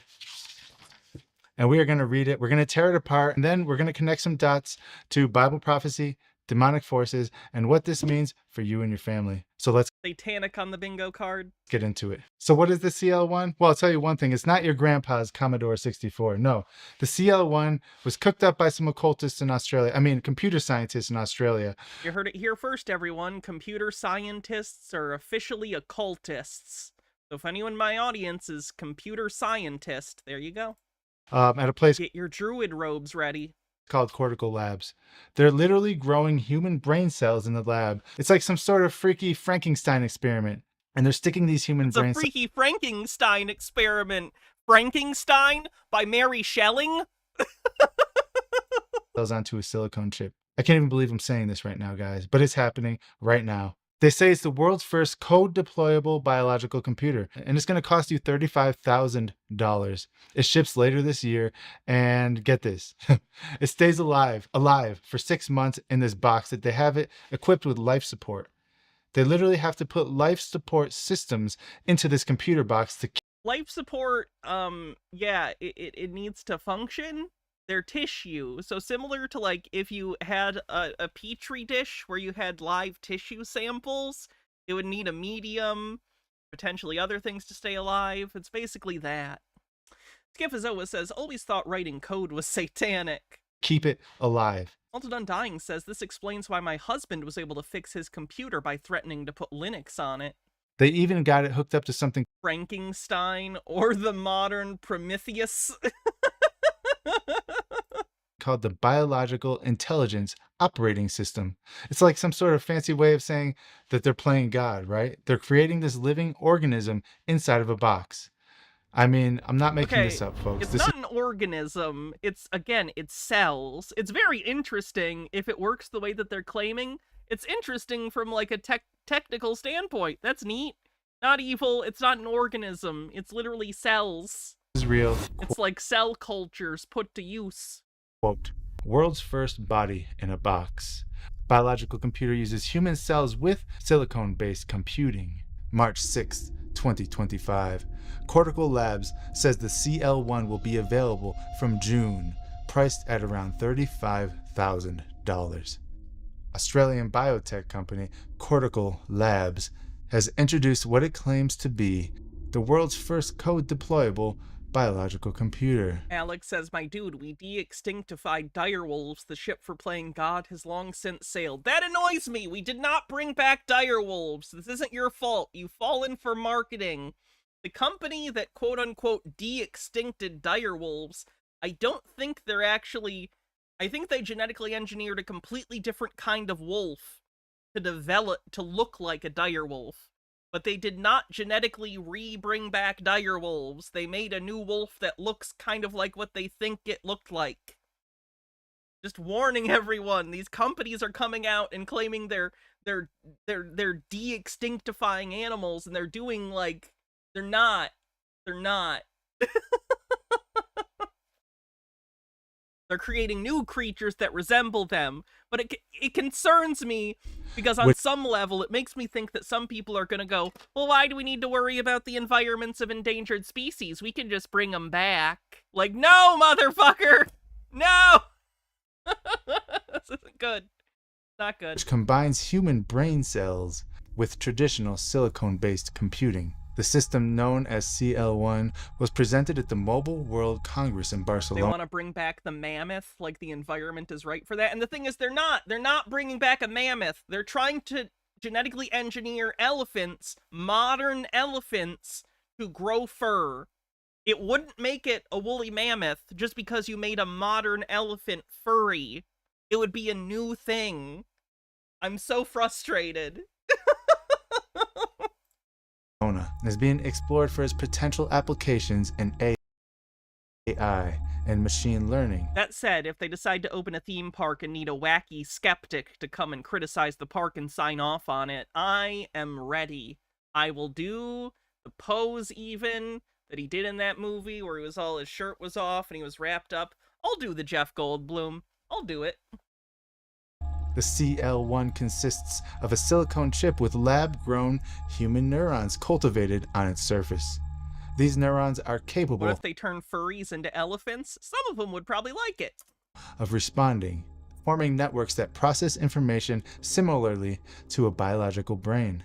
The system is designed to allow a two-way communication, where electrical impulses stimulate the neurons and the responses are recorded and analyzed. To maintain viability of the neurons, the CL1 is equipped with a life support system that regulates temperature, gas exchange, and other necessary conditions. A notable aspect of the CL1 is its ability to learn and adapt to tasks.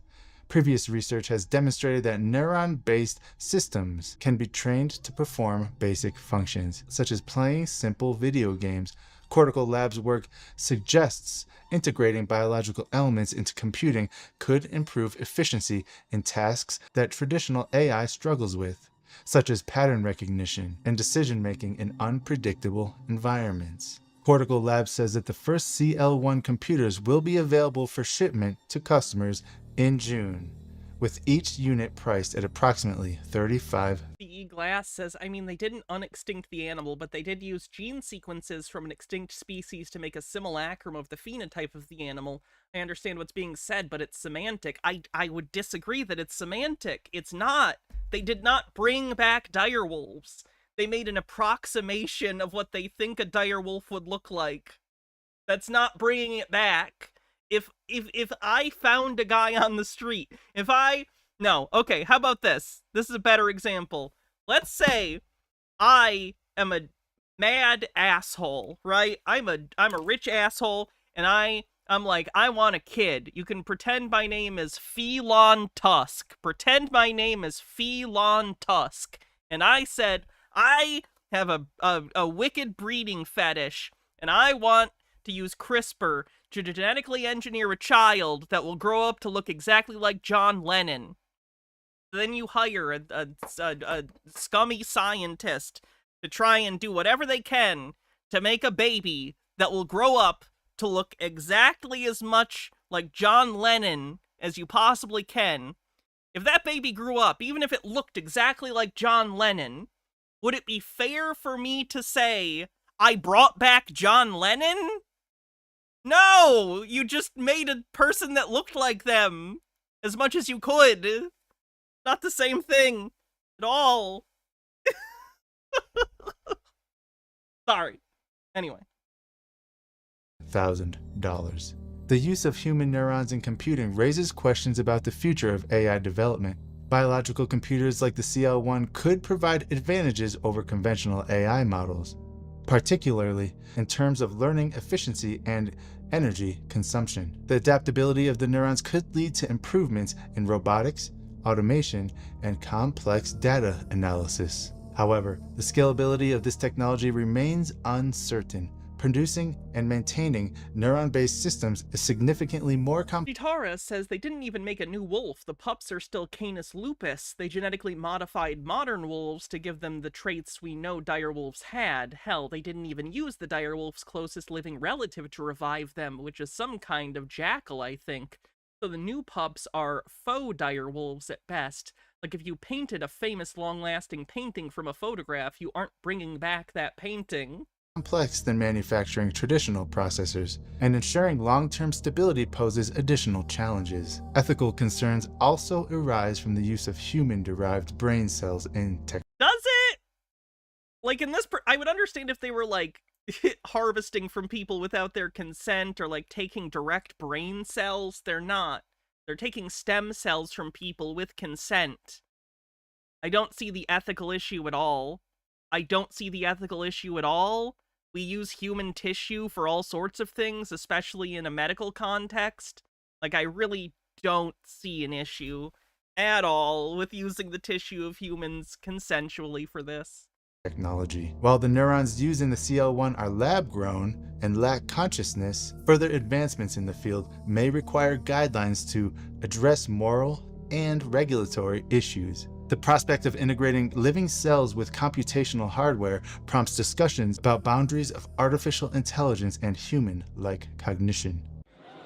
This is the world's first commercial biological computer, running on living human cells. This, we already saw this video when we watched the last video on this. So much more before associated with it.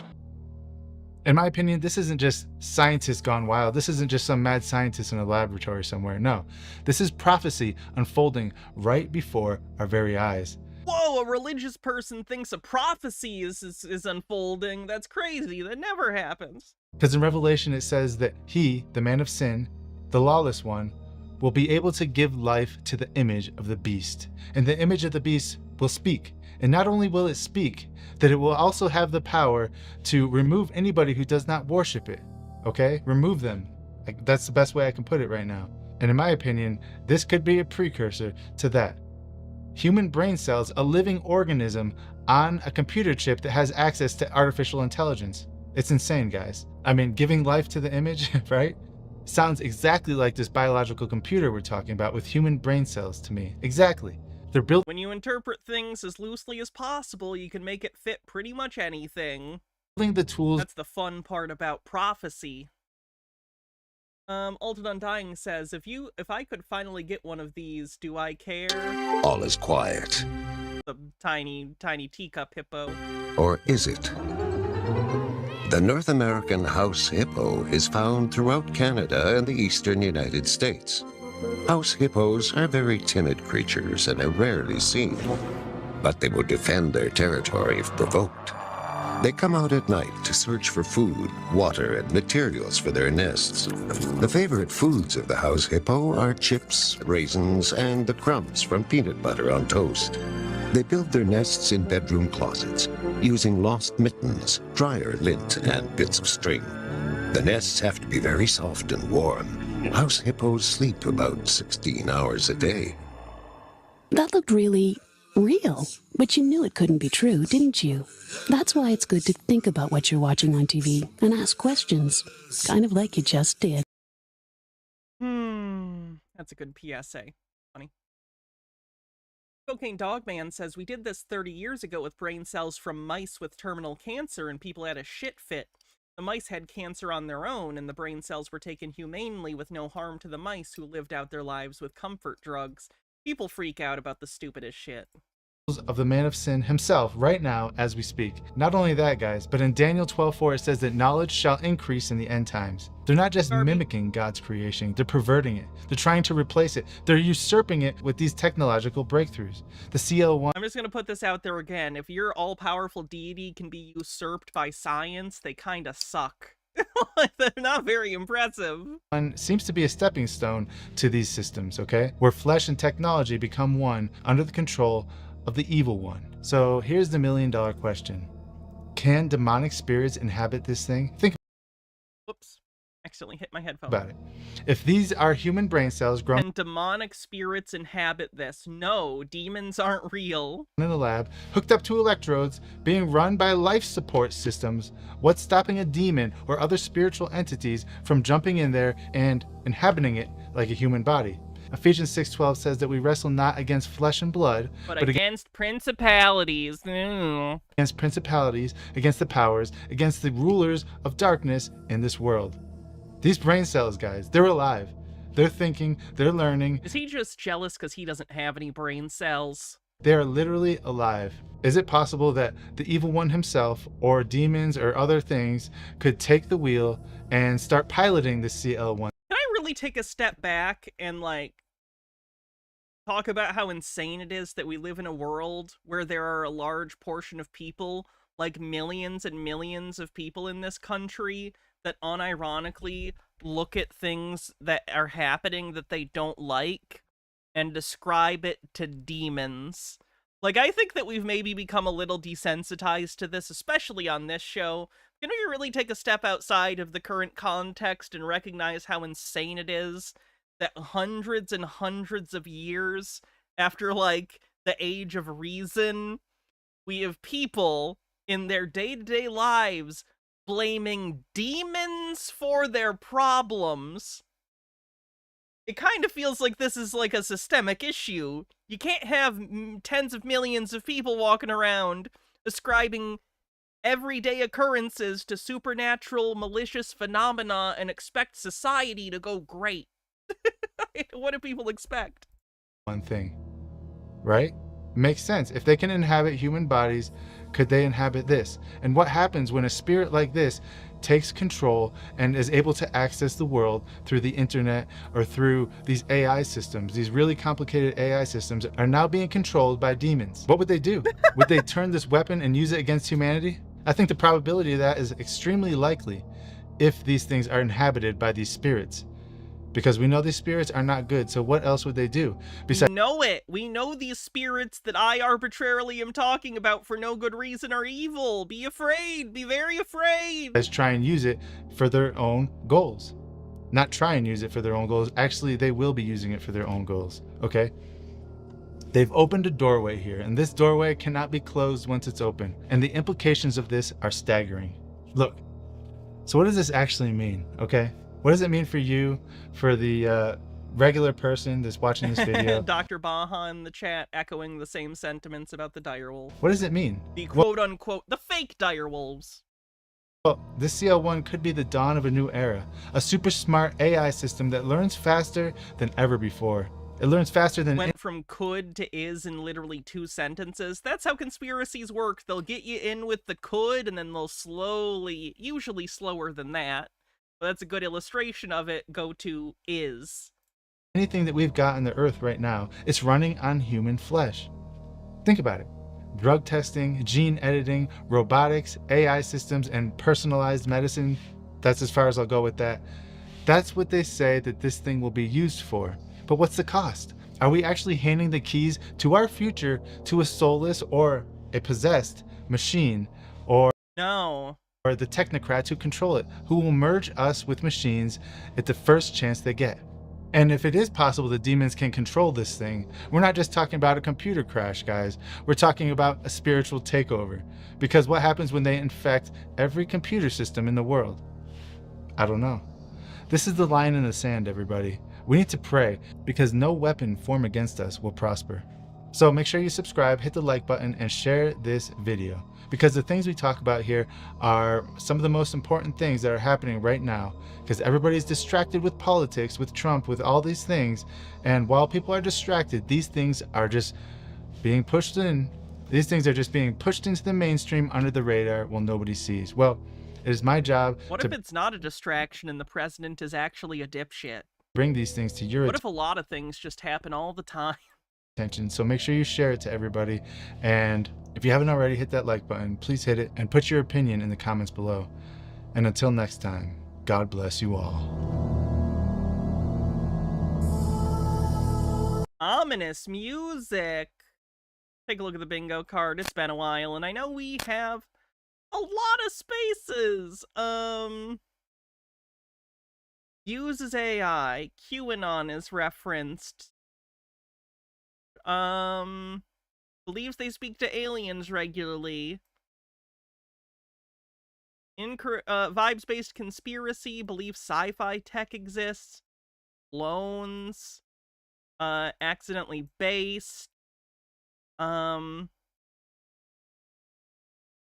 scamming.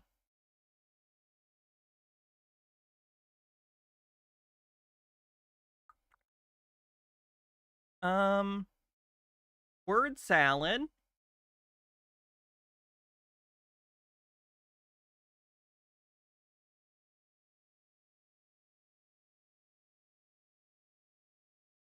Satanic.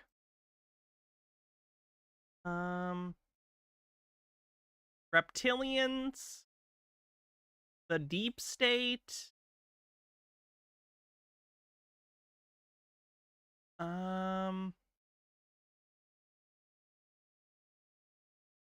Past lives, reincarnation.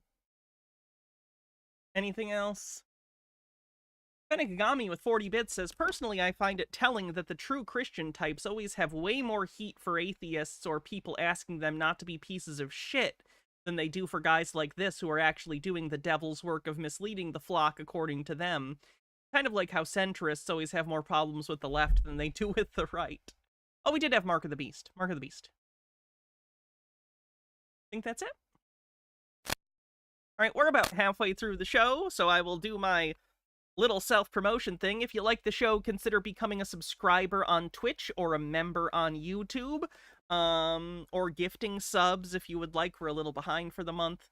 And also, we are only $50 away from our monthly tip goal, where we do a 6-hour 420 tinfoil stream, and every time we get a bingo space, I'll have to take a little hit of the THC vape that I have, so it'll be a wacky tinfoil 420. All right, continuing on, let's see what's next. Ooh, this is another channeling. This is called Channeling the Inner Child.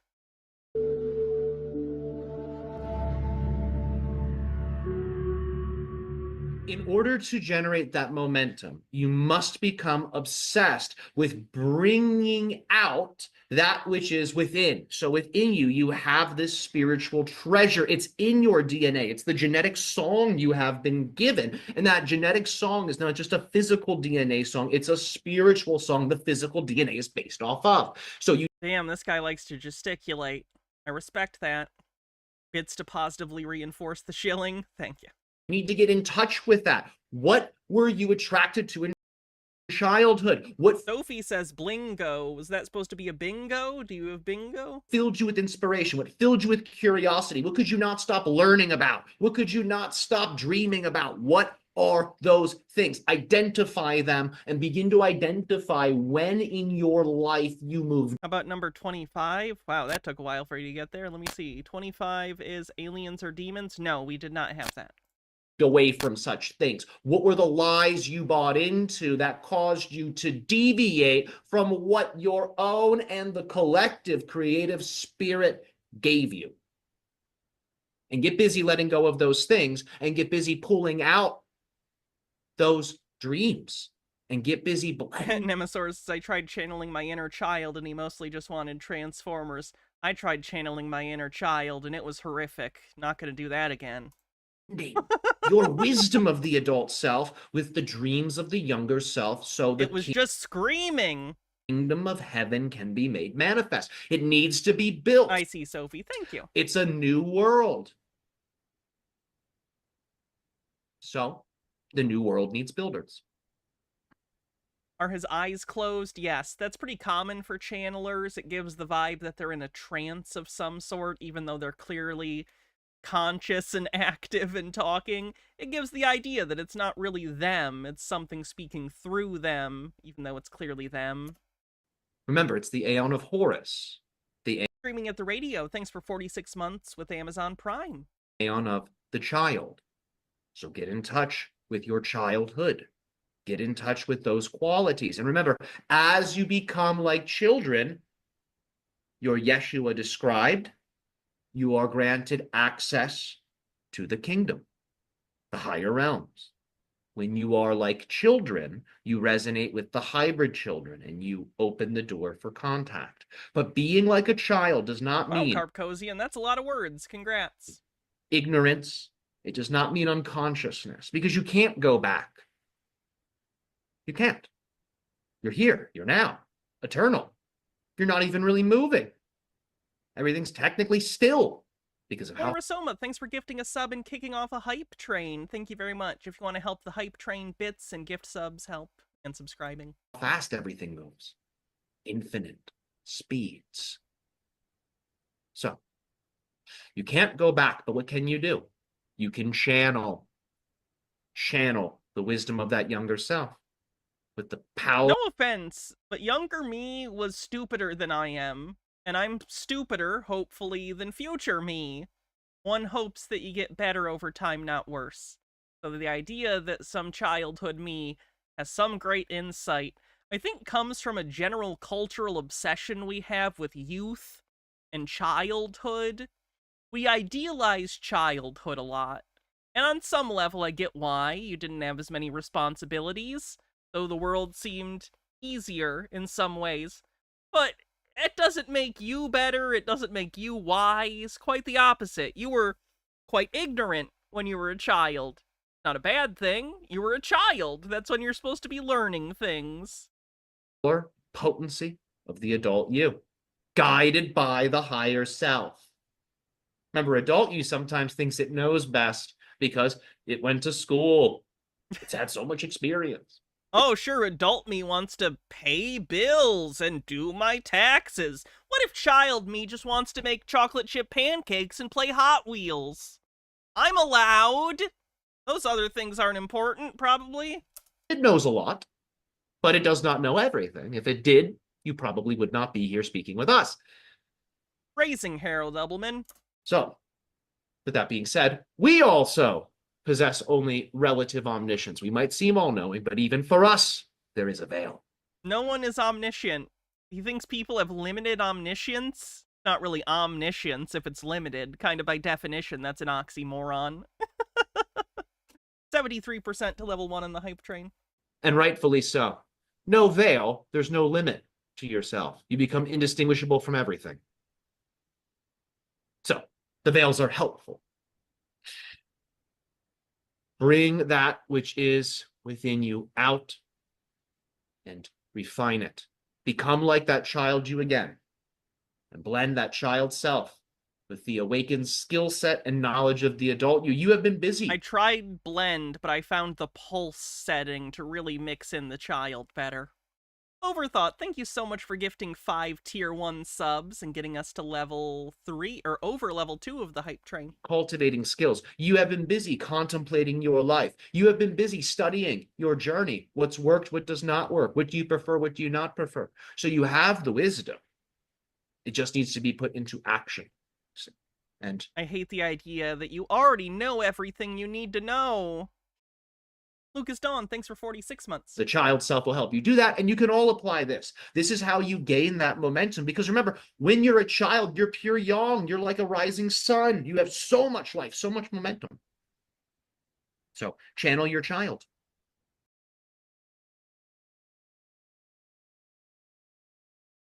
Okay, let's see what's next. What are next?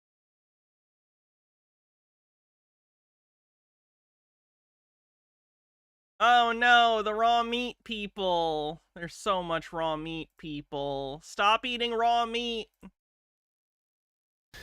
Hey folks, yes, you read that correctly. For those of you who weren't aware, I have been eating a carnivore diet for a little over a year now. Have you had your cholesterol checked lately? I started early February of last year and Have you had your parasites checked lately? 36% to level 3 with 3 minutes left on the hype train. uploaded a video on it Ryan Cooper got the reference. That's back then. Some of you have been asking for an update, and so here we are. I really wanted to wait to give you that update because I had really wanted to put this to the test. Hannah, it's tartare and sashimi. This raw meat is gourmet. It would be one thing if they were eating stuff that is typically and safely consumed raw. So steak tartare is a thing. I don't get it, but at least it's prepared using generally fresh cuts of meat that have been like ground right there. So there's very little opportunity, relatively speaking, if it's prepared correctly, ideally in a restaurant by chefs who know how to prepare it, can do that safely. And of course, sushi is safe to eat unless it's from a gas station. But he's talking about steak and like ground beef. The people that eat uncooked ground beef are just asking for a parasite. I'm telling you. They're very lucky that largely in the United States, the FDA is pretty good about trying to keep track of that kind of thing, so the likelihood is relatively low, but it's never zero, and especially under this current administration, I would be concerned that the goalkeepers at the FDA probably not as on their game as they would under a typical presidency, so maybe don't eat raw shit. So it's been over a year now that I've been on this diet, eating only meat. Now, prior to starting the diet, Steak tartare is basically as safe as blue rare steak. And this is what I know. You know, if you like blue rare or tartare, that's fine, but I don't get it. I'm a person who even likes rare steak. I like a rare steak, but it needs to be cooked a little to like render it a little bit. I don't understand how you eat it raw. Stone Corbell, thanks for gifting a sub. I have to be honest, I wasn't really eating any fruit or any decent amount of vegetables for Minute left on the hype train, 60% to level 3. a few months before beginning the diet. I was really down to just eating rice and potatoes, and I was realizing that a lot of the fruits and vegetables I was You purchasing feel bad for his toilet? Why? It hasn't seen any action in a whole year. All that beef is still just inside him, stuck. was going to waste. I have to say, I was working out, I was downing He protein. wasn't eating veggies? No, they think that's bad for you. That's why this is like a conspiracy. The raw meat people are nutso. They think that cooking food is a conspiracy developed by Big Cooking to steal your nutrients. Shakes, and when it came time to eat, I could never figure out what I wanted. It's like, Is he eating fruit or is he going to get scurvy? I'm hoping he's at least taking supplements. But who knows? Harold Elbelman, thanks for 44 months, says 44 months and this is the best community I could have subscribed to. Thank you for making this place what it is and keeping us sane, us a sane kind of mad. Well, thank you very much. I really, really appreciate your viewership and your continued support. Thank you. Thanks for the hype train, everyone. Much, much appreciated. That's a pretty good emote. It's like a kind of a pixelated little guy. Not bad. I've been liking the new emotes they give for the hype trains. Pretty good. nothing appealed to me. I didn't want to eat. So I figured, you know what? I've been getting some information on this carnivore diet through my feed. Let me run an experiment and try it out. 30 days, no big deal. And once I made the decision, literally overnight, I changed my diet, which is not a good idea, by the way. I like that even he's like, oh yeah. Yeah, I didn't shit for a month. Never ever just change your diet overnight. Oh, you guys can't see his tiger poster. That's important context. You need to see that this is a guy that has a tiger picture behind him. That's part of the vibe. That's important. To be clear, this is what his background looks like. All he's missing is a Scarface poster and maybe a Fight Club poster. You should at least take a few weeks to transition. Most people will have some issues if they do that. I can't tell you what those issues are going to be because it varies with each person. Or for some people, it doesn't bother them at all to suddenly change their... Amber says, no, dude, you need vitamins and fiber, and yes, at least some amount of carbs. What if I primarily eat carbs? That's good for me, right? diet. But the recommendation here is if you change your diet over from one thing to another, take your time doing it slowly. Ooh, a symbol. So yeah, that's how it started. Then a month became 2 months, then 3. And here we are over a year later. Now, I'm not a doctor or a nutrition expert. I just want... What did he type into the AI prompt to get this picture of this disgusting mountain man eating raw cuts of beef next to an open flame?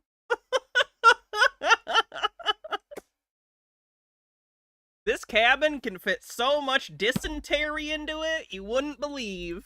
I want to tell my story and share some information that I have found to be eye-opening and extremely important to be aware of before I close this presentation.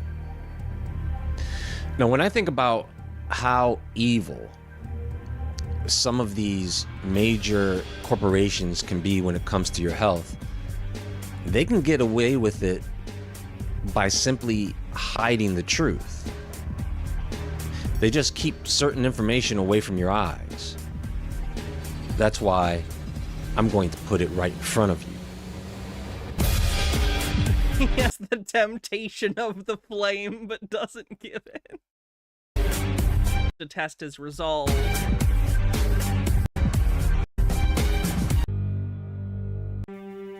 Okay, so let me tell you my experience with this diet, and then I'll tell you what you need to know about all of this. When I started this diet, I was eating mostly grass-fed beef, chicken, some pork like bacon and sausage. I haven't You already said pork. really eaten any fish. A little lamb here and there, some duck, some turkey, some eggs. Sir, I'm aware of the different meats you can eat. It's fine. You can just say you ate meat. Grass-fed butter, and I believe that's about it. Not one single piece of fruit and not one single serving of any type of vegetable. It's genuinely wild to me that people are like, this is literally the mentality of a child and they don't even realize it.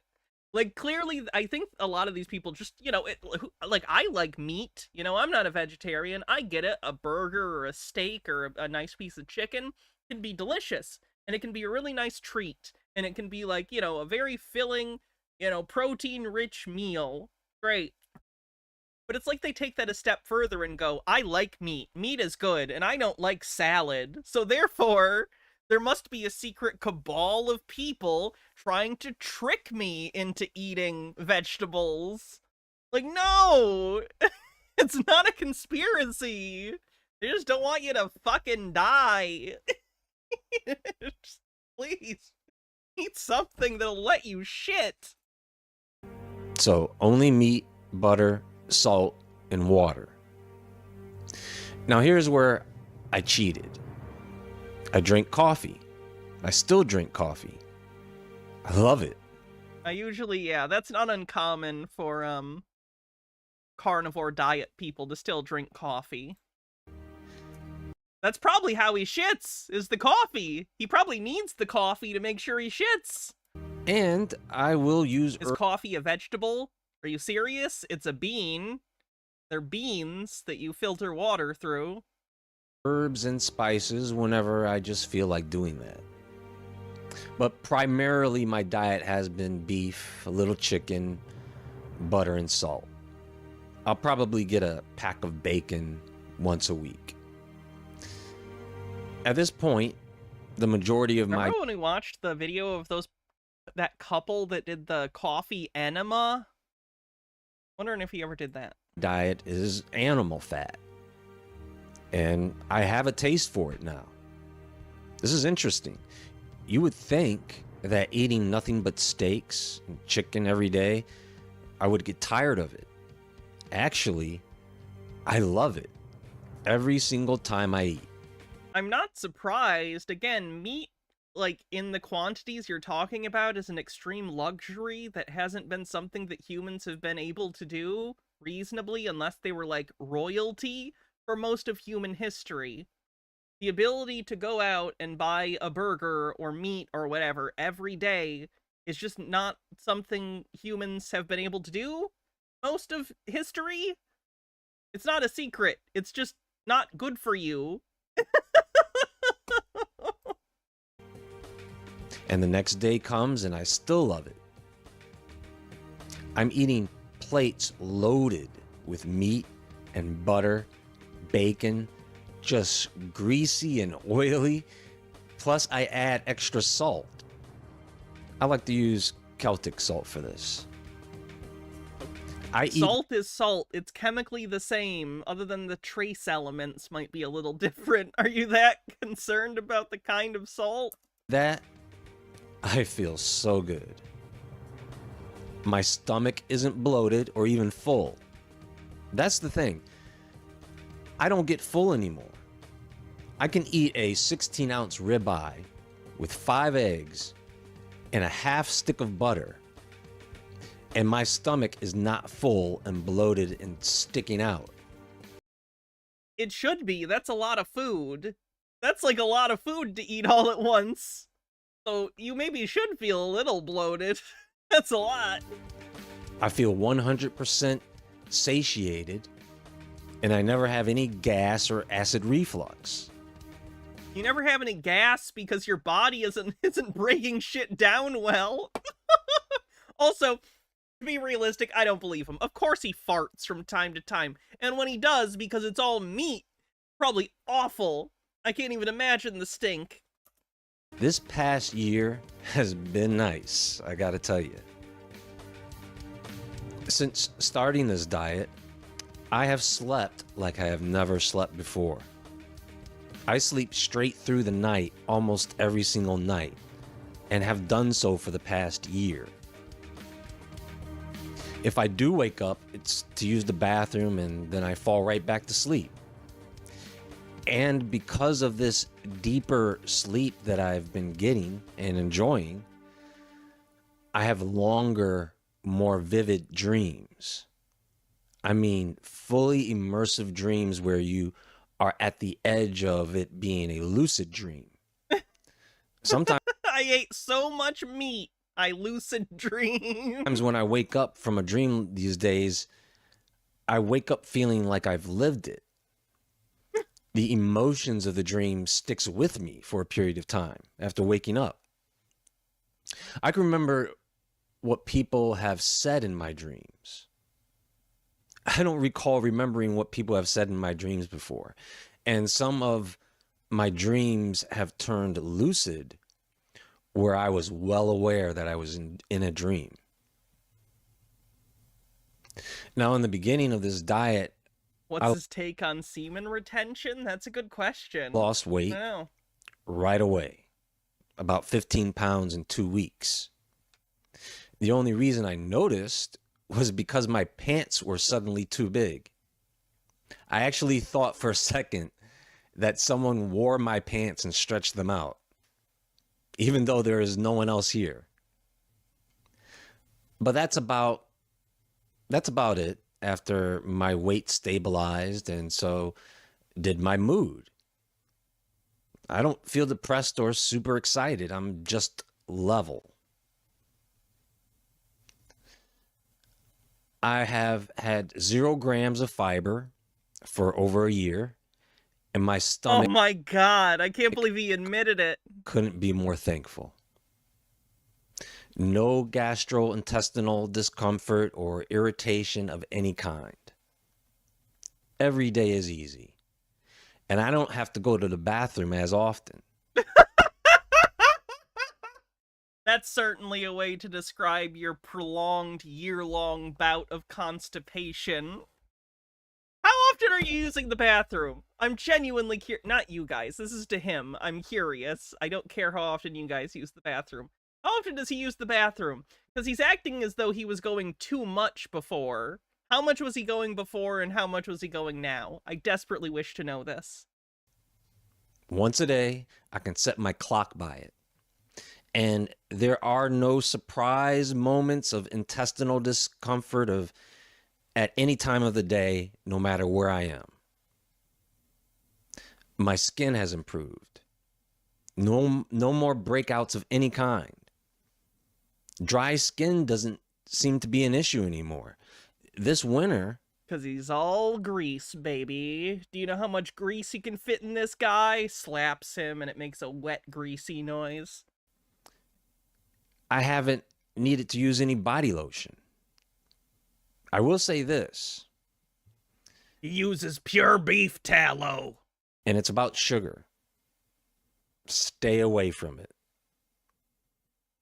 Sometimes on a rare occasion, even I like a piece of candy, a piece of chocolate. That's not meat. Are you eating candy? That's not meat. Candy isn't meat. Some dessert. Let me tell you something. The times when I ate those things on this diet... You said you were eating all meat. Candy isn't meat. The sugar...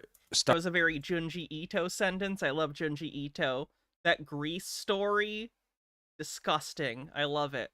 Oh god, when he smashes his face and all the... You haven't read Junji Ito. I have a lot of his collections of short stories, and I have Uzumaki and his take on Frankenstein. I love him. His art is fucking gorgeous, disturbing. I love him. Started to make my skin itch in just random places all over. I became a bit more agitated. It's just... What about chocolate-covered bacon? Maybe he'd count that. It'd be fine. I've actually... Can I bring something up? I don't understand candied bacon. I've tried candied bacon several times in my life. Every time I'm like, people like this. Am I the crazy one? Every time it's disgusting. I like bacon. I like sugar, brown sugar, cinnamon. Putting them together. Not good. Poison. Stay away from it. Panikagami says, honestly, some of this bullshit that's said by these carnivore people might genuinely be delusions brought about by the brain damage from the fact that they're malnourished. There are studies about how improper nutrition fucks with your head. I guess it's possible, but that's a pretty long shot explanation. I'd say they were pretty kooky beforehand, too. Now, for years, I don't even know how long, but at some point I developed a pain in my shoulder joint. Yeah, I don't like sweet meat, even like honey glazed ham. Like, I can eat honey glazed ham, but I much prefer like Black Forest ham. I don't know. Don't bring sweetness into meat. Meat is savory, damn it. It's umami. I do not want sweet meat. Probably from sleeping the wrong way, and I could never sleep on my right shoulder. In the gym, I could feel the pain with certain exercises. I really thought I was going to have to get therapy for it, or worse, surgery. But I wasn't convinced I needed to go that far. One of the surprising effects of being on this diet is that the pain in my shoulder is gone, and has been for some time now. It's almost like there was... I'm wondering if it's a placebo effect thing for him something or what. Blocking... Or if he is having some health benefits. Like he said, he lost weight, which it seems like he maybe lost it a little fast. But if you are on a high protein, like low carb, low sugar diet, especially if you're used to a typical American diet, well, it's not necessarily good for you to always eat meat. It's going to be terrible for your cholesterol. You're not getting fiber, etc. You might lose weight. because you might be, you know, eating fewer calories than you would if you were eating a bunch of carbs. Carbs are very easily converted into sugars, and they're very calorically dense.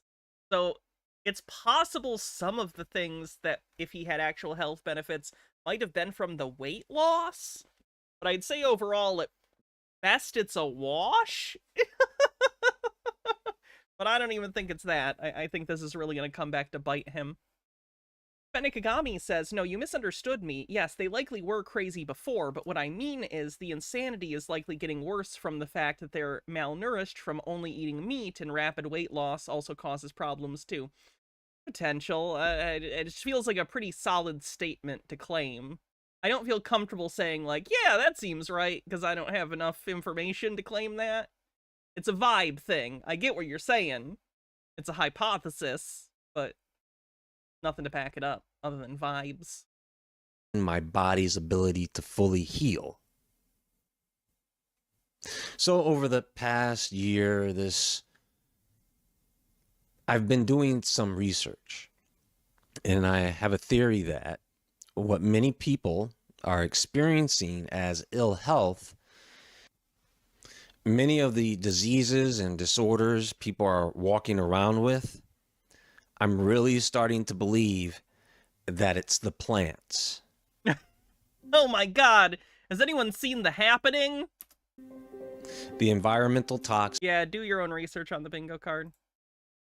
The parasites, the bacteria, the naturally occurring lectins, anti-nutrients, the naturally occurring plant toxins, the cyanide. Do I like hot dogs?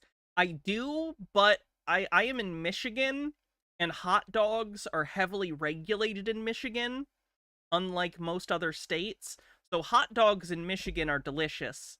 From what I understand, hot dogs in other states are disgusting and made out of, like, the worst cuts of meat. Not like that in Michigan. So Michigan hot dogs are delicious. The fiber, the oxalates, the carbohydrates. I mean, we've used plants as medicine for thousands of years. Okay? What I'm saying is that maybe that's all we should be using them for.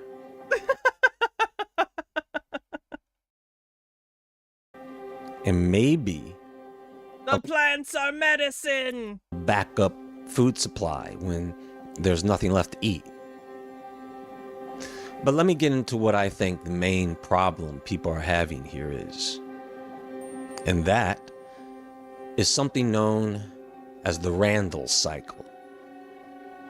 Also, okay, I've seen this video before, and the next part isn't very interesting. He gets into incorrect explanations about some stuff, but it's basically him repeating himself. He thinks meat is good, and vegetables and fruits are bad. That simple.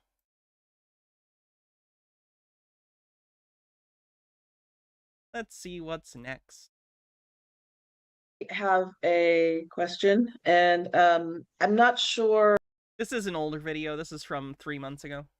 How I should phrase it, but maybe you How's can he not help. getting scurvy? Again, I would suspect he's taking a multivitamin, something that probably has vitamin C.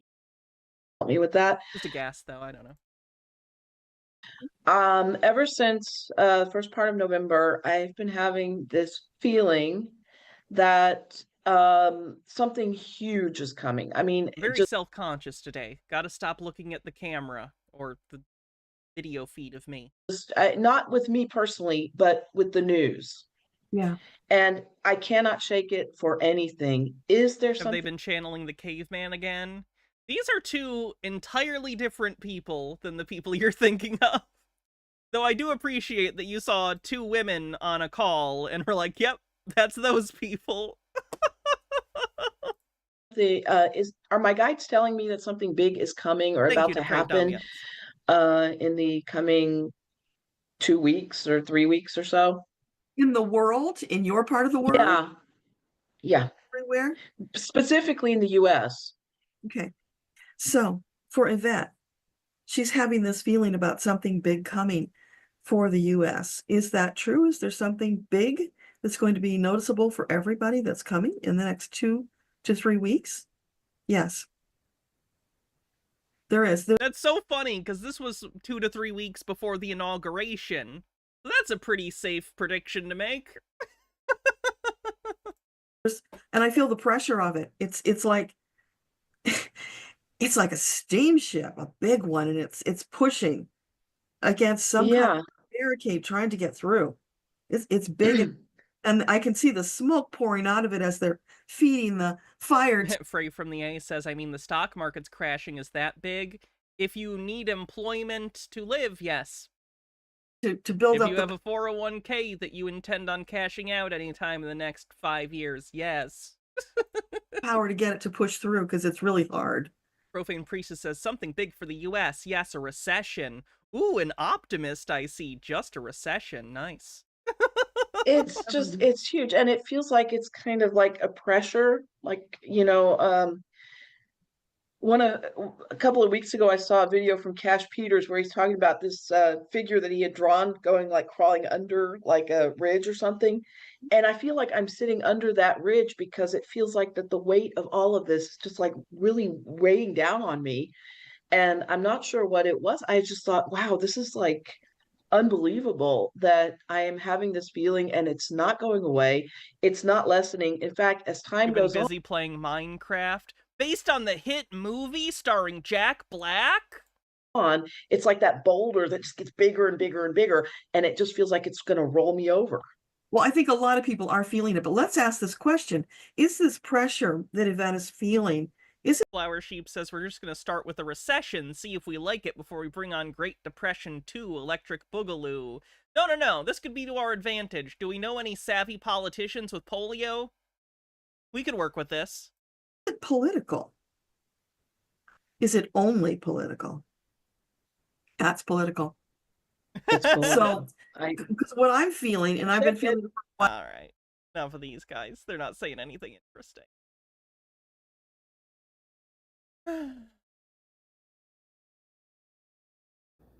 I was connected to the Medbed yesterday until my friend ruined it. Today, we're going to discuss everything that you need to know so that you could become the greatest version of yourself.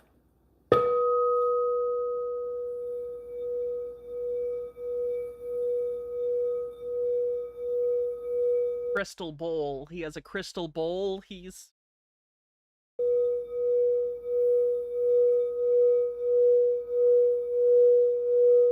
Alright. That's an annoying noise. Please stop. Please stop. Please stop. Please stop. Please stop. Please stop. Please stop. Please stop. Please stop. Please stop. Please stop. Please stop. Please stop. Please stop. Please stop. Please stop. Okay, I guess I'm gonna have to stop him. Oh wow, that went on for 2 minutes. That went on for 2 fucking minutes. The frequencies of the universe restore us to our original perfect state. Amber says, I have cerebral palsy and an anthropology degree. Does that work? Close enough. Start drafting New Deal Part 2. When we think differently about who we actually are, we're actually electrical before we're chemical. If we think in terms of energy, frequency, and vibration, we could actually unlock the keys to the universe. And, you know, in the dense reality that we're in right now, the reality tends to break us down. You know, it actually even breaks down the DNA. You even see this on mainstream commercials where they talk about telomeres. You could look it up. Telomeres, the tips of the DNA strands. And when the telomeres get worn down, we begin to age. Remember, Light Warriors, I do not age. I evolve. None of us. Oh, is this another guy who doesn't think he's getting older, like Alex Chu with his magnet rings? Are actually supposed to age. As we go through this massive shift in the world for reality, we're going to be living much longer lives. Isn't that a great situation? I don't know. It depends on what the lives will be like. Yeah, we're headed towards a beautiful new reality. And today we're going to be discussing all about how we are healing. Haven't heard from Alex Chu in a while. Yeah, I haven't really pulled him up. Maybe we'll take a look at him later, if not later. Maybe we'll do a spotlight on him soon. We haven't covered him in a while, so it might be good to see what he's been up to. Sorry, I lost video we were on. There he is. 9line with a €5 super chat says, every time I hear Medbed, I think of the sarcophagi in Starfleet SG-1, which were basically exactly this. They happen to make you insane and evil. Yeah, that's actually a pretty common sci-fi trope. The back-to-tank, the cradle in... What is the cradle in? Something uses something called the cradle. It was in one of the Avengers movies. There was one, Age of Ultron. They used it to make Vision. How we're changing. Remember that awareness is the precursor to change. So once you become aware of certain things that might be hidden from you, maybe it's right in front of your very eyes. Open those eyes, light warriors. The answers sometimes are right in front of your face. The lives will be like Am's slaves, and I have no mouth and I must scream. That's pretty good. I think I've talked enough in my life. Ooh, I hope I get turned into the cave person. That was pretty good. The Medbed is actually here right now. We're going to be talking about this. We're going to be talking about my experience yesterday when I was connected to the Medbed, and then my friend ruined it. It's going to be a tremendous live stream today. Please, if you're just stumbling on, could you seems angry at his friend. Smash the like button. Others have to learn about this. We're going to be talking about your free will decisions and how you could maybe connect to nature's Medbed. We're going to dive What's nature's Medbed? into Tesla biohealing. It's in Pennsylvania. Don't go anywhere. So if you really want to see a location, and you could look it up. If anyone references Nikola Tesla in their company name or product name, be immediately suspicious. That goes doubly for Elon's projects. I'll give you all the information. You could do your own research. And maybe if you're in Pennsylvania, you could visit the Tesla Biohealing Medbed Center. It's already up and running. A lot of these things... Since someone brought it up, Link, what is... Oh. Beautiful, aren't they? Yes, only I can't remember. Well, I'm sure you do. Fuchsias. Yes, of course. Look. They say that bumblebees shouldn't be able to fly. The scientists. But there it is, collecting pollen. How miraculous that it came to be. The air. Feel the air against your face, Ted, and all those scents. Pick a flower. There. Good. Now. It's lovely. That somebody planted the bulbs, watered and tended the garden, got earth under their fingernails, aches in their muscles. Perhaps they picked some flowers for... What's this from? I have no mouth and I must scream. Yes, their wife. Apparently from a radio play version. I've not heard this radio play version. I know there's a game. I've read the original story. I wanted to play the game. Now, where would she be? Long story short, you can watch the rest yourself. The link is in chat. But it's a story about an AI, an all-encompassing, powerful AI named Am. As in, I think, therefore I am. Although, it has other justifications for the name. But I would say that's kind of the point.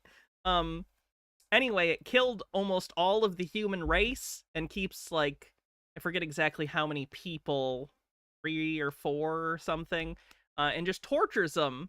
Just keeps them there to torture. Pretty good book, or pretty good short story. Right here, already. We don't have to wait for the new earth. Some people are waiting for the new earth. They're waiting for certain things to happen. It's already here. It's already put together. And you know, the most important thing that we're going to experience today is actually the power of nature. And we're going to discuss a lot about different things, and people can, you know, put in their own thoughts about it. You know, there's all different types of people with different conditions and how far along they are. And, you know, certain people, they might be able to get out in nature and do the things that I do. And there's certain people that might need further. Are you going to talk about the med beds or not? Here, and it needs a little repair. And is this that shirtless guy? No, he's over here. Hold on. Have him somewhere. This guy! Yeah, this is the shirtless guy.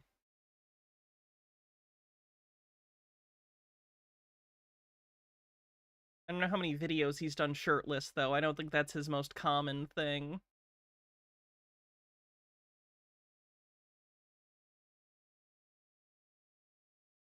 Where were those videos? There's that one. The video titled, "Stop Simping!"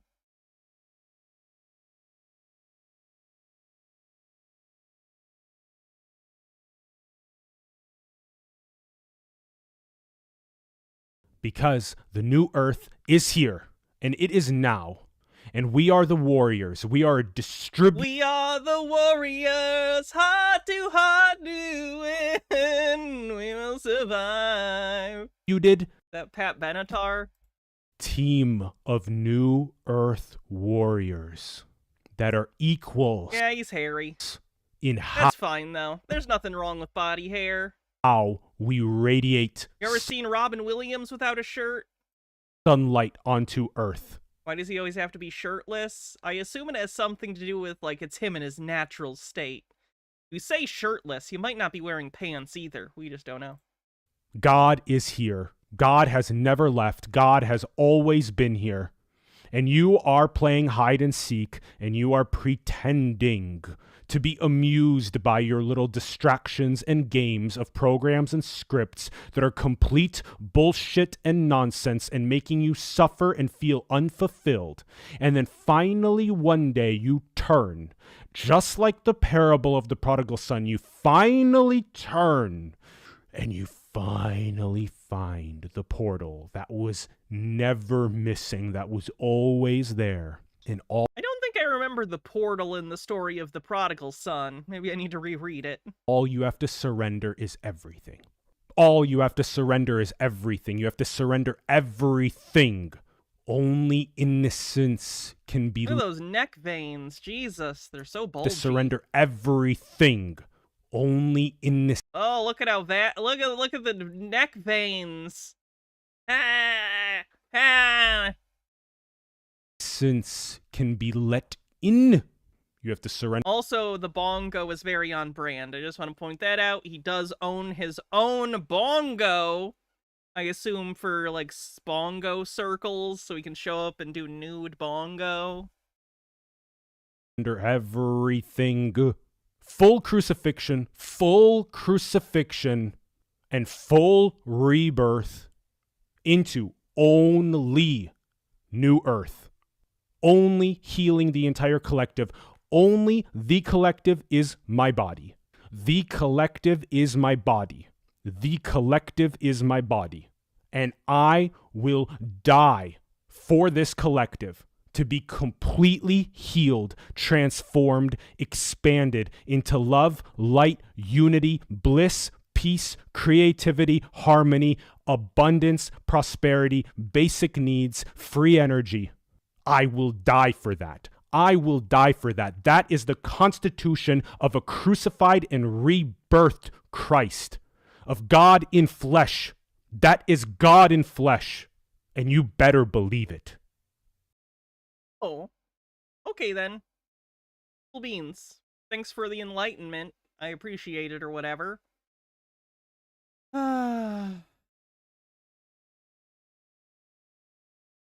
Like unwinding everything that's built up on top of this pure consciousness. Fenigagami says, one thing I've been losing all patience for are the centrist lib types who feel the need to police the behavior of the people victimized by the administration, like trans influencers who feel the need to blame trans activists for the persecution of trans people, or the sensible liberals, quote, protesting the Tesla protests. My only reaction now is just shut up and join the Republicans. Clearly it's what you want. You're part of the reason we're here, not me. Oh. And then from that, being able to integrate into the body, into its partnerships, unions, all kinds of things, and then just watching how that is way more creatively powerful. Yeah. And and also that, like, there are certain things that I feel like have been conditioned purposely by quote the forgetting, like the kind of, that's a toxic gas of forgetting, right and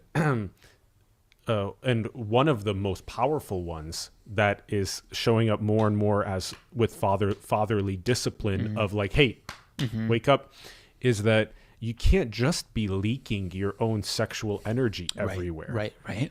That's like, that is generally a rude thing to do. The most powerful force in the whole cosmos. And you're just like, fap over here, subscribe to this OnlyFans thing. It's always these crackpot men who think the most powerful force in the universe is their cum. What's up with that shit? It's cum. It's not a powerful energy. It's not a force. Like, I'm great. I'm happy that you like to masturbate or to have sex and cum. Cool beans. Most people do. That's awesome. But, like, stop self-aggrandizing to the point that you think there's cosmic significance to your excretions. It's just stuff that comes out of your body. Like, whatever, like, oh, we can fuck on the third date, whatever, no problem. Like, has no... Third date? Okay, I'm a slut. Good to know. Repercussions, even though I really love you, or whatever, like madness.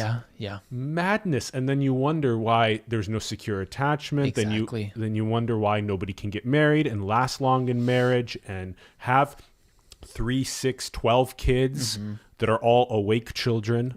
Having that many children is not inherently a good thing. And I don't know if you know this, but in the past, people stayed married not because they loved each other very much, but often because they had to, because no-fault divorce was not an option.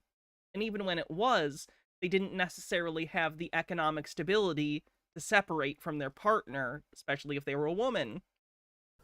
Like Jedis. Like, it's just, you talk about it, but you can't Jedis aren't allowed to procreate. Manifest it because there's certain toxic gases that are still built up and running the show. And it's this with the sexual energy piece, it's like, you will wear rose-colored glasses most often because you're dealing with the most powerful energy in existence. And if you haven't integrated and had a level of maturity to handle that responsibly, you're going to feel oxytocin and call it love. I'm in love. And in that yearning for love, and through the oxytocin from sex, it's like, it's such a powerful biological bonder. You will look over often, not always, but most people, they'll look over tons of red flags. They'll falter on their own values, probably because they don't even know them. But so much will get put under the rug. Just keep giving me this. I'll do whatever it takes for this feeling. And it's called being ruled by your feelings. And when men enter that space, which is like what we've been encouraged to do by society, it's like, be more in your feelings, which they're pointing to something that's true. Yeah, we need to be willing to be vulnerable and honest. And if that makes us cry, then we have to be willing to fully go there. But if we start following the, well, this just feels good. Is that an actual spoiler for The Mandalorian, Will Kale? Because I'm not caught up, and that's going to kind of piss me off if you just spoiled The Mandalorian for me. A yes to it, we become pleasure addicts. And we're not actually discerning. We're not courting. We're not, exactly. There's no discipline. There's no, wait, let's have a space where we can actually okay, good. Thank you. Determine if we're compatible without the rose-colored glasses. on all of these other levels, because at the end of the day, the sexual act is M. Scheffler says, why can't I run my car on this most powerful energy? Why can't I jizz in my gas tank and drive to the moon? I kind of think gas stations would get real awkward if everyone had to pull up and hump their car. Wouldn't be great.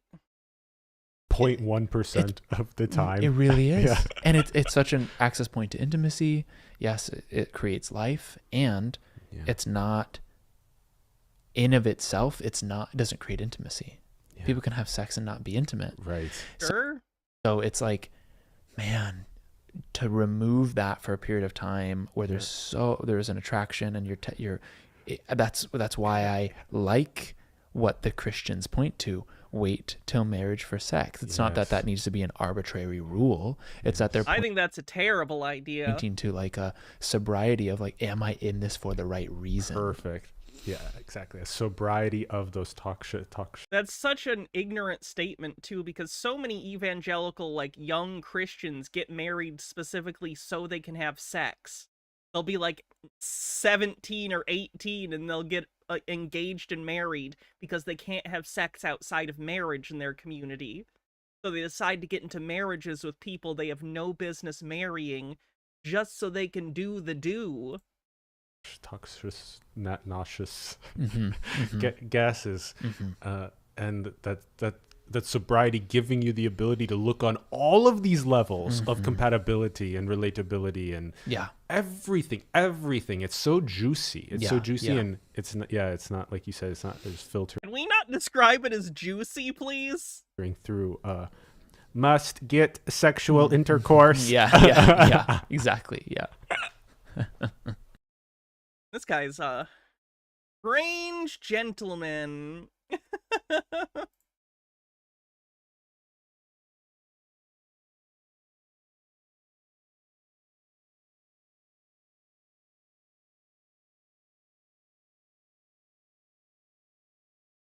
Like fully sitting in the inner Godhead that everything's you, there's no separation. This is it. And once again, someone took hallucinogenic drugs, did a heroic dose when they shouldn't have.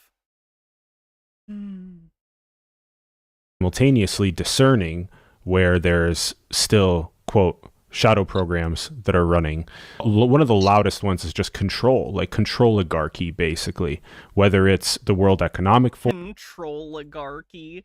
Someone just did a $15 tip. I got the notification on my phone, but I didn't get it on my actual feed down here. So if you sent a message, I can't see it. But thank you for the tip.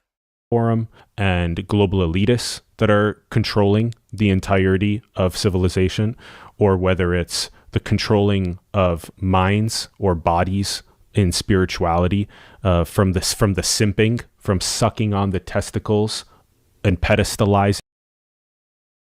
What? The controlling of minds or bodies in spirituality, from the simping, from sucking on the testicles and pedestalizing. You lose the Godhead when you pedestalize. Done deal. You don't want to pedestalize. Don't suck on those testicles. That's the number one. Don't suck on them nuts. Not allowed. Deal. Done deal. Stone Corbell says this guy's like next level word salad. He is. It's impressive. You do. So you have to sit in it yourself, fully sit in it yourself, and completely cut the outsourcing. Completely cut the outsourcing.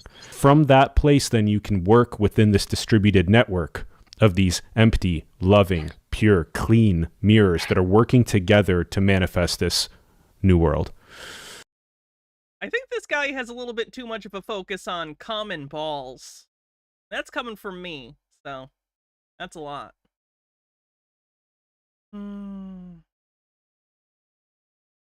But without this stillness, Christ is not. The stillness is the fundamental backbone to Christ, to God.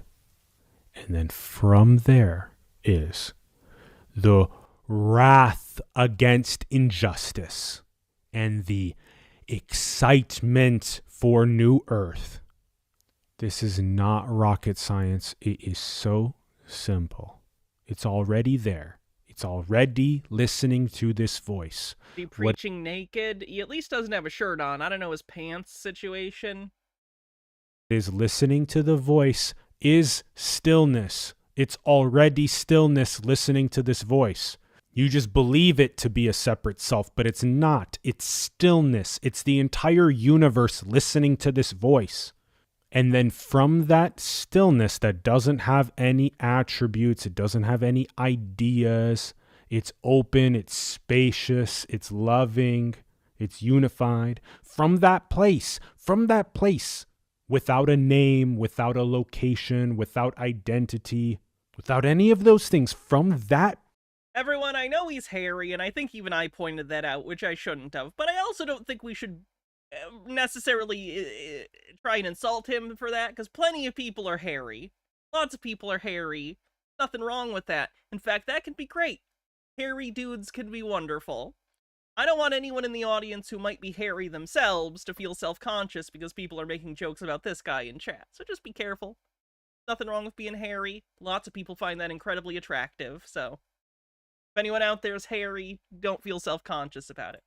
Place. From that place, then is the wrath against all injustice and the warrior for New World. From that place, it's obvious.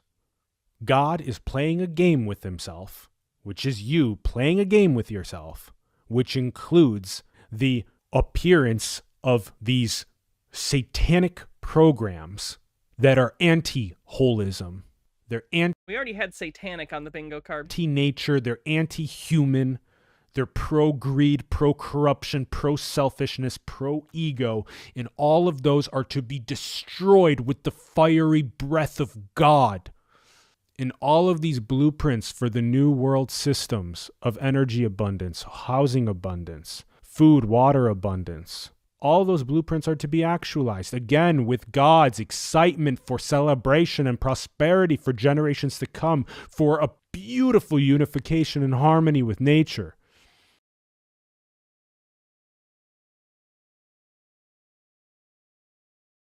Fascinates me. I don't know why.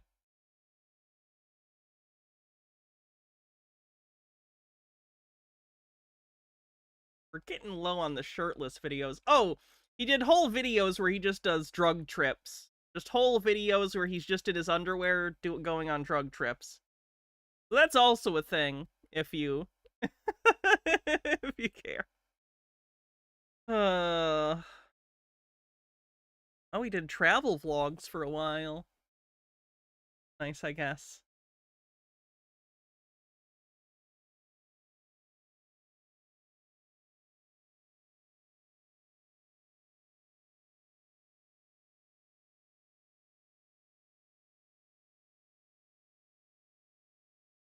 Alright, this is the last video we'll watch from him today. I know I've done a few of his, but he's kind of fascinating. Explaining the nature of reality with a children's toy. The baby starts a space. 5 grams or 5G towers? Grams. That's a heroic dose. 5 to 7 grams, I think, is a heroic dose of mushroom. I didn't make up that term, by the way. I know it's cringe. I did not make up that term. That is a general term in the drug community.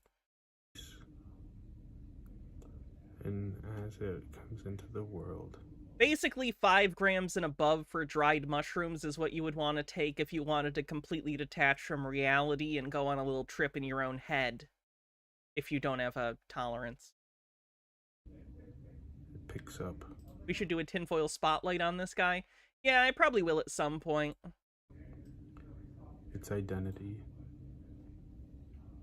Like, above 5 grams is when you're going to experience ego death. Which is an interesting experience. I've experienced that. Unfortunately, it seems to have completely fried this guy's brain. He may have also already had strange thinking patterns that were exacerbated by the drugs. I don't know. The assumption of separation, of location. Very quiet here. Of lack. And all the conditions that then makes it feel unwhole, dissatisfied. It makes it seek, at first, substances, experiences, relationships. And as it finds entheogens, meditation, self-inquiry, it slowly begins dissolving the assumptions of separation, of lack. Cornbread says ego death can be very healthy unless you're predisposed to paranoid or magical thinking without a healthy level of skepticism. It is a very strange psychological experience. It really feels like, for those that don't know what it is, you no longer feel like the person you are. You're basically de-identified. You are no longer caught up in your own identity in the way that everyone is, you know, on a normal basis, which is typical. That's how we, you know, navigate things, as we have identities, and those identities help define us as we continue to identify those things. Anyway, if you take high enough certain drugs, you no longer have that identity, and it's interesting. It allows you to see things from new perspectives, potentially. That's all it is. It's a drug, you know? It's not spiritually significant, it's not magic, it's just a drug that affects your brain. Location.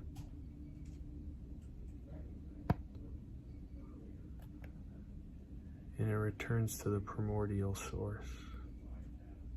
Mosslaw says, remember kids, if schizoaffective disorders run in your family, be extremely careful in mind-altering drugs. Not just schizoaffective, because schizoaffective is a very specific thing. Any sort of delusional disorders, stuff that could include schizophrenia, schizoaffective, schizotypal personality disorder, schizoid personality disorder, which is actually a somewhat separate thing from the others, despite the name being similar. But still, it could cause issues. Yes, anything with psychosis. It could trigger psychosis in people. Be very responsible and don't do things if you have a family history of psychological illness, psychosis. That gave rise to it. And from there, occasionally, the sense bipolar of self can jut out a little bit, and then it'll relax, jut out a little bit, relax.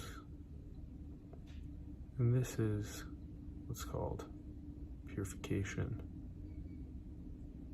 the alchemy, the deconditioning.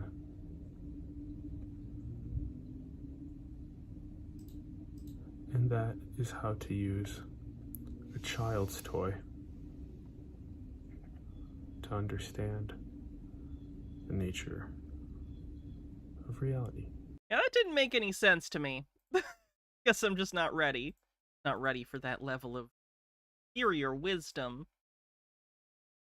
Oh, how is Alex Chu doing?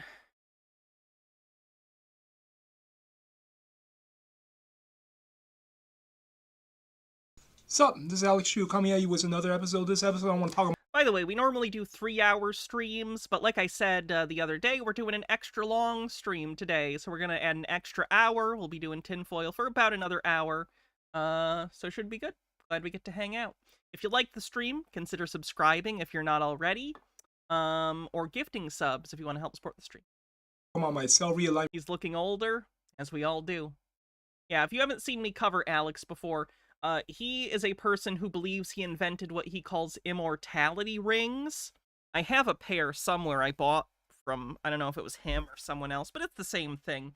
They're basically little plastic rings that you put on your pinkies that have magnets in them, and he claims they stop you from aging. He's delusional in that he is in his 50s, and he thinks he hasn't gotten any older since his 20s. Now, this is objectively untrue. We can even see in his YouTube videos, if you go to his YouTube channel and sort by oldest, This is from 16 years ago. Of course you can see that he is aged. Because of course he has. It's been 16 years, you know? Nothing wrong with aging as time passes. That's normal. But for whatever reason, the idea of aging gives him a great deal of discomfort. So he has developed this delusion that allows him to no longer face the reality that, like everyone else, he is aging and one day will die.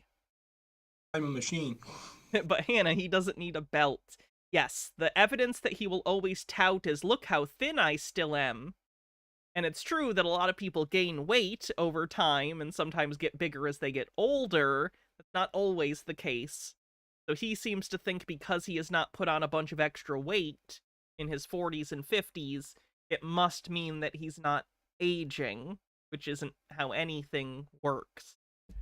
How it can help you slow down the healing in order to avoid inflammation. You know, it's good for asthma, good for arthritis or multiple sclerosis.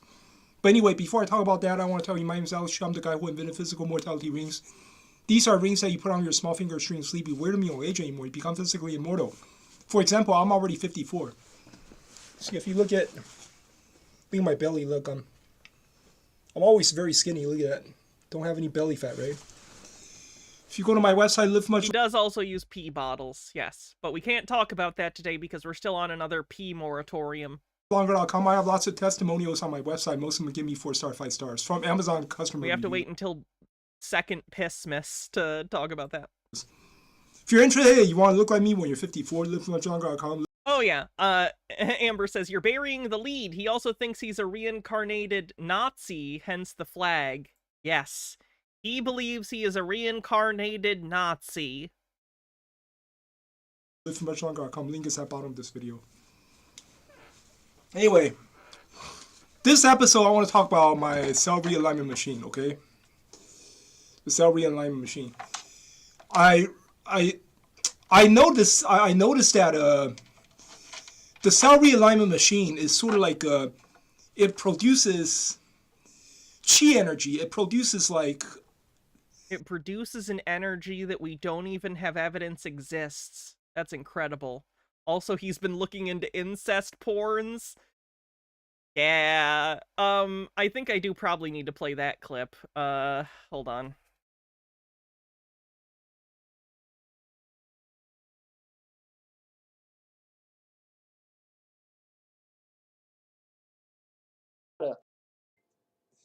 Sup? This is one of my all-time favorite crackpot videos we've ever watched on a stream.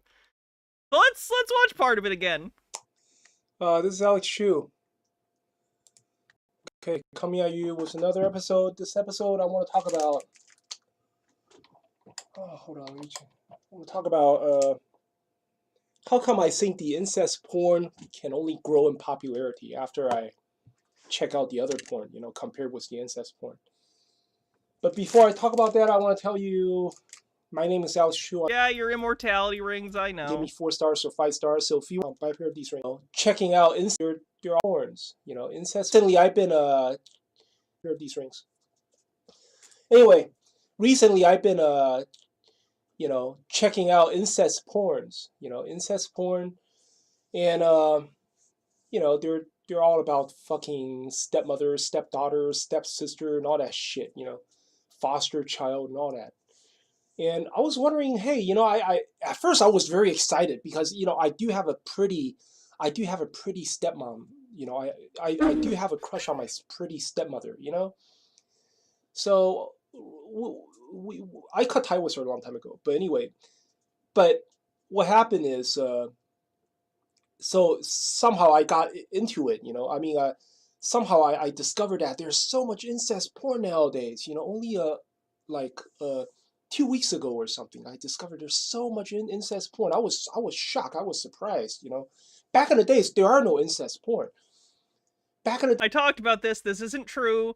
In Victorian England, there were, even though the Victorian era was so, there were Victorian smut that was written, sometimes of very taboo topics, up to and including incest. In the 1980s, popular probably isn't. The infamous porn series Taboo began in the 80s, and there's 4 of those movies, and those are all about incest. So the idea that incest porn is a new thing, it's not. It's not. Humans are gross. Sorry to break it to you. Nowadays, they have a video. Benikagami says, to be fair, Alex, the aging process is generally so slow it's not uncommon for people to not notice the signs until something more significant happens, like gray hair or going bald. People are frequently surprised by how different they look in their youth compared to the present. They have a porno video. It's called not the Brady's. You know, it's a Brady Bunch. What do you call spoof? It's a Brady Bunch spoof, and inside that video, it's like the stepsisters. They don't fuck with the stepbrothers. You know, you can imagine that came out like 20 years ago. Back in the days, there's like you don't find incest porns. Okay, back in the days. Nowadays, incest porn is like almost more than 50%. And so I'm watching this shit. I'm watching incest porn. I'm thinking, oh man, enough is enough. Why? How come we can't fuck other people? How come it has to be stepmother and stepsisters? How come I cannot just fuck a regular girl? So I was looking for girlfriend dating, you know, like just regular girl, maybe a first date, one night stand, you know, don't they have those kind of videos? Just any girl, any pretty girl, you know, with the first party point of view, you know, it's called point of view, POV. Okay, I don't think we need to watch this whole thing, but you get it. It goes on. It goes on. So that's what Alex is about. Back to the video we were watching. Synthetic, artificial chi energy that can generate... Oedipus Rex. In fairness, Oedipus Rex is not porn. It's a Greek tragedy play about the hubris of a king who dared to try and cheat fate and inevitably just succumbed to it instead. Because he can't cheat fate. I can basically, When did he put this out? That video we just watched was about 4 years ago. This is a month ago. Speed up the chi energy in your body or slow down the chi energy in your body, okay? So what happened is, when you put the machine, for example, like I have asthma, right? If I put the machine near my neck, you know, when I go to sleep, I put this machine near the back of my head, right? Like I lie down. If I lie down, right? And I put this, you know how people sleep on their side? I sleep on the side, right? And I put this machine at the back of my neck, right? And what this machine does is that it slows it. You know, without this machine, right? My chi in the body, especially when I go to sleep, the chi flow would increase, you know. Sloth says, I mean, Romeo and Juliet is supposed to be a tragedy, but so many people view it as a romance. I mean, it's a tragedy because they die at the end. You could argue it is romantic, though. Though I'd argue it hasn't aged well. The age difference between Romeo and Juliet is pretty yikes. And generally, of course, it comes off as they're foolish. They're foolish youngins doing silly things, but that's, I guess, part of the point. You know, because the body needs healing, right? Every night when you go to sleep at night, the chi flow actually increases. The chi flow actually increases. So without the machine, my chi flow would go like this, you know, would be very... I don't know what you mean. You're using a paper plate to demonstrate chi. Very, very fast, you know. And for people who have asthma, that's not a blessing, that's a curse. The reason is because every time when you for people who have asthma, okay, usually asthma attack occurs at night, you know. Asthma attack, let's say if you have chronic asthma or you have severe asthma, usually asthma attack occurs at night, okay. The moment you lie down, the asthma occurs. The reason is because the moment you lie down, you close your eyes, the chi flows start to speed up. I think there's probably an actual physical medical explanation for that, but whatever. You know why? Because it's trying to heal your damages. When you have asthma, there's some damage in your throat, right? And body is trying to heal it. And then when chi flows speed up, inflammation also increases. Talking about asthma. Inflammation increase, you know, because the body is trying to heal it. Let's say if you have a cut wound if somebody punch you or you have a cut wound, you know, there's always bruises, right? That's inflammation of your flesh, right? Because without the bruise, there's no inflammation. Without the inflammation, there's no healing. Oh boy, Harold Elbelman says, okay, because that movie series was 1, Not the Brady's, XXX, 2006, 2, Not the Brady's, XXX, Marsha, 2008, 3, Not the Brady's, XXX, Pussy Power, 2009, 4, Not the Brady's, XXX, Brady's Meet the Partridge Family, 2010, and 5, Not the Brady's, XXX, Marsha Goes to College, 2012. In other words, his porn taste is fucking ancient and weird, relatively speaking, and his algorithm scares me. That's a prolific series. I did not realize there were so many films in the Brady Bunch porn parody cinematic universe. You know, the healing speeds up, and therefore there's inflammation, you know? Healing speeds up, the heat, okay? The temperature of that flesh, right? The temperature of the wounded area also increases, and there's inflammation, right? So you could imagine when your body is trying to heal the wound inside your throat, the chi flow increases, and then inflammation also increases. Then suddenly you can't breathe anymore. If you can't breathe, how do you sleep, right? If you cannot breathe, asking the deep questions correctly, you can't sleep. And so you be lying on your bed, sweating and trying to breathe, right? And you can't. They got Danny Bonaducci for the Partridge Family one? That's hilarious. You can't Good breathe. for Danny Bonaducci for doing that. I don't know how much they paid him. Probably not enough. You can't sleep, you can't do anything, right? That's what happened. But with my machine, when I go to sleep, right? Let's say if I have an asthma attack, you know, usually I could feel it with it if I'm gonna have an asthma attack. If I ate something wrong, if I ate some food, right, that's I'm allergic to, right?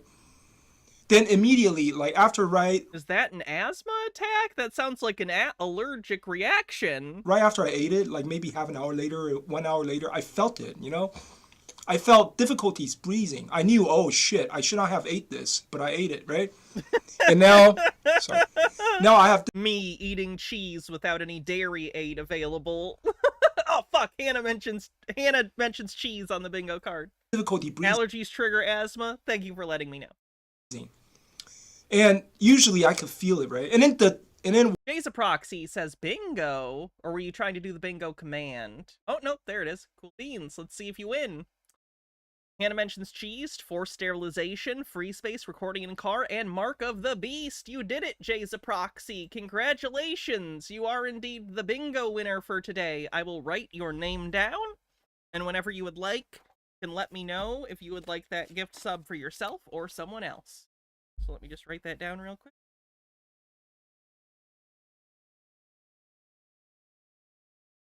On my list. Beans.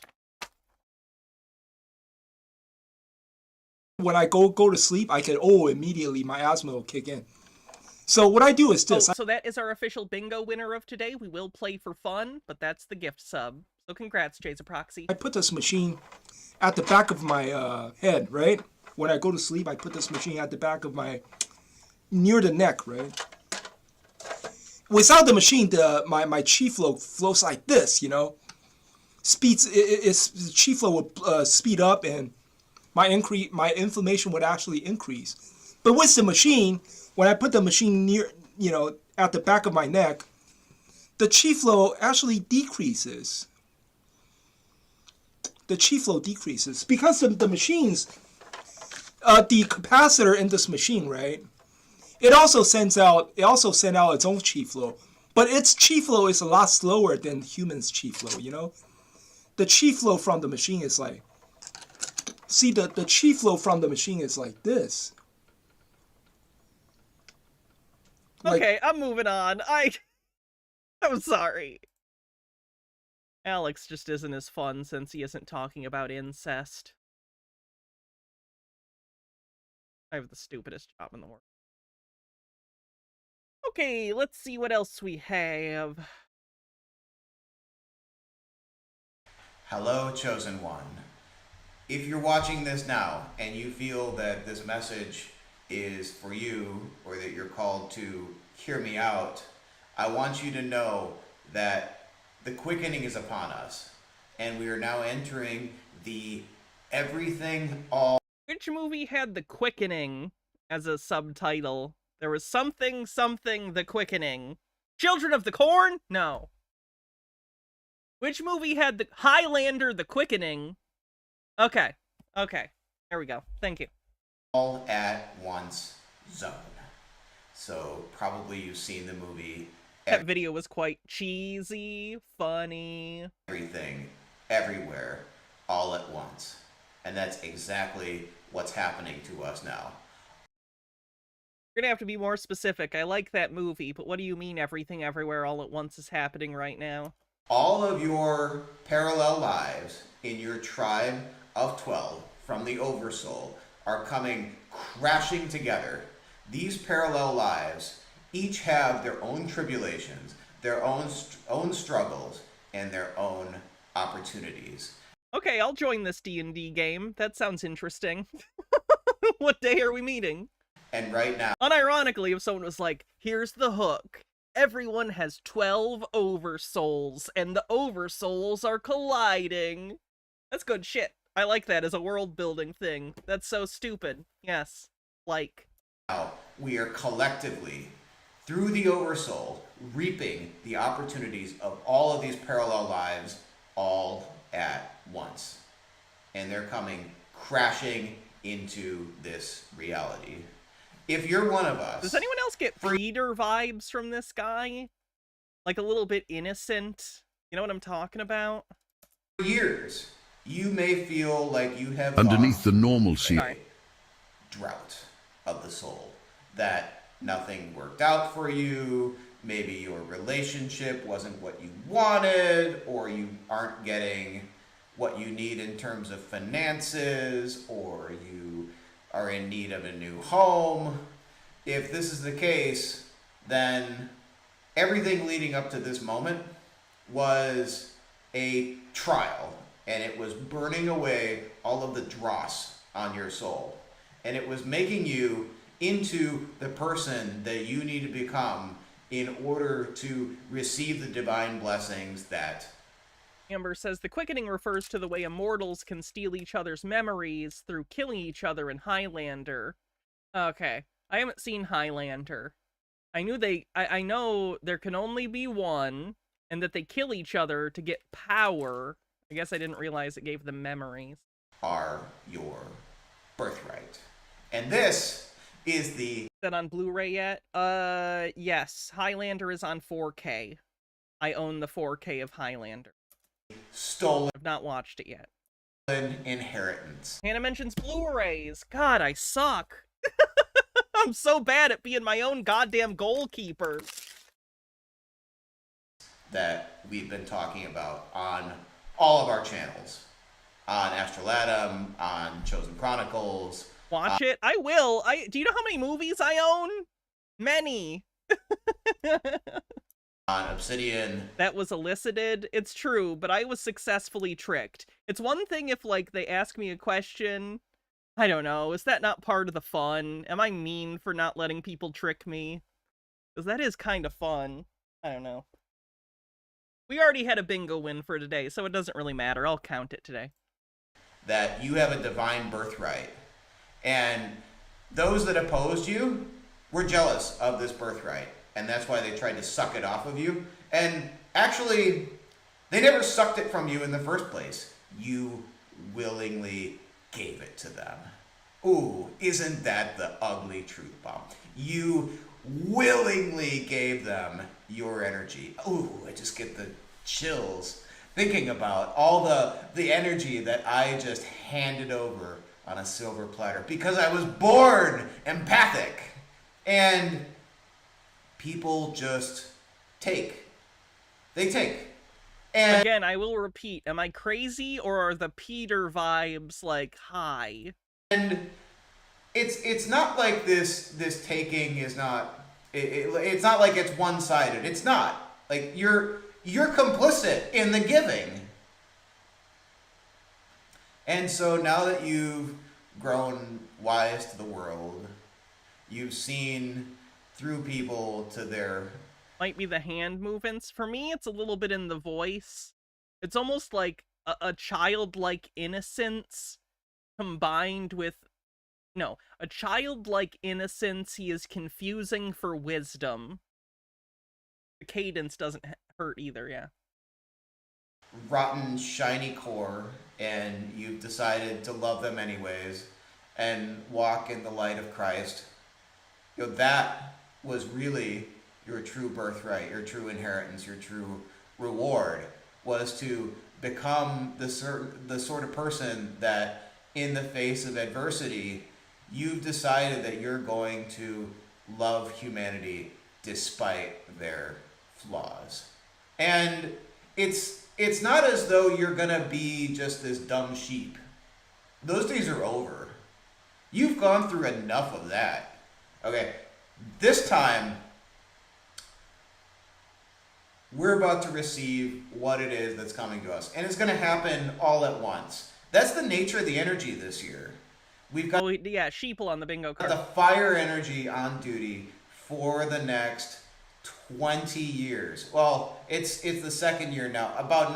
Makes me worry about Peter, honestly. I hope he's doing okay. He hasn't posted since he did that video with the robot. Let me actually look real quick.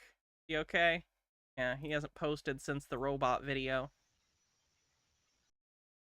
18 and a half years left of the fire energy on duty. It's a cycle.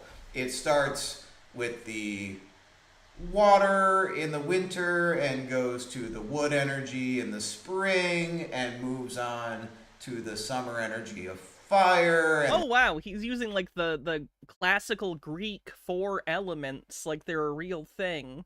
That's interesting. The late summer energy of Earth. Is it classical Chinese elements that includes gold as an element? Or am I thinking of something else? Because I know there's another element system. To metal and back to water. It's the 5 element theory. And every 20 years it changes. So, and then you get in the microcosm He's using the Chinese version that has wood. Of the year, you get the 5 Wuxing has metal. Seasons. Not gold, but metal. Okay. So that is what he's using. Chinese calendar. So the signature of this 20 years is fire. And there's going to be a lot of changes going on. And our tribe has been expecting them. We knew all along that this was coming. Things are going to be coming out that the people around you may not be prepared for, and it's going to shock them.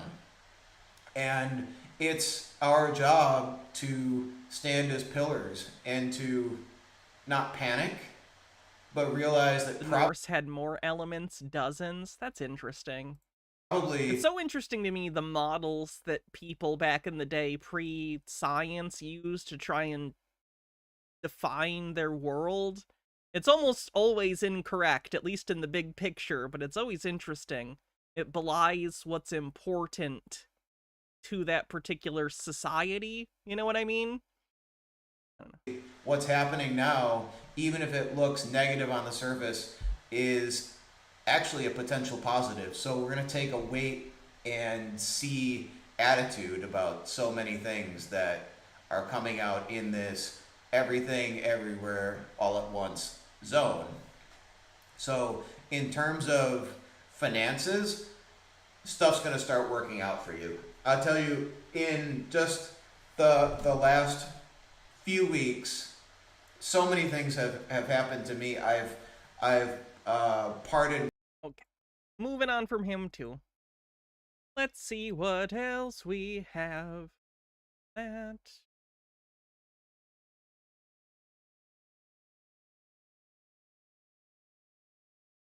You have a lower mind. You have a higher mind. You have a lower mind. It's really the same mind. Just like this stick here. Oh, that doesn't work on TikTok, sorry. You have a higher mind. You have a lower mind. It's really the same mind. Just like this stick here, When I hold it like this, that's higher and that's lower. It's the same stick, right? Now, the higher mind is that what we call spirituality. The lower mind is that what we think of as flesh and as physical things. It's the same mind, but different ends. And you're both of these at the same time. That's called duality, okay? Now, the whole trick is, which one do you think you are? Are you this, or are you that, or somewhere in between? Well, spiritual teachers, Jesus, Krishna, Buddha, Muhammad, in the Course in Miracles, are trying to get people to get it. You're this, okay? And they don't... Yes, all of those people taught the exact same thing with absolutely no difference. flinch on that. They're already up in this realm. They're saying things like, you must be born again. You got to crucify Salt is my favorite element.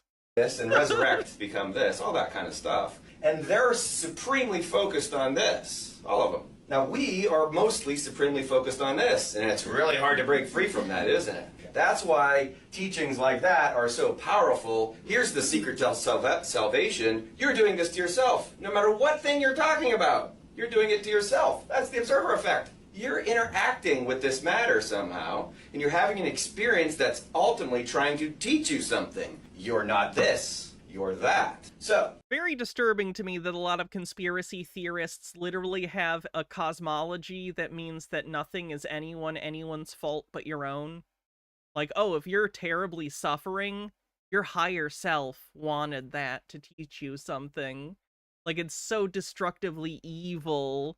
It kind of makes it so it's an immoral act to step in and help people. Terrible. Here's a good way to think of it. Matthew 4:19 will come into play here. If you recognize, even though we often think we're this, but we have the idea we're this, think of a puppeteer, right? Think of little kids watching a puppeteer, watching the puppet, and they think the puppet's moving, but it's clearly not moving. There's something above it that's sort of pulling. I mean, the puppet is moving, it's just not moving itself, but I know what you mean, I'm being pedantic.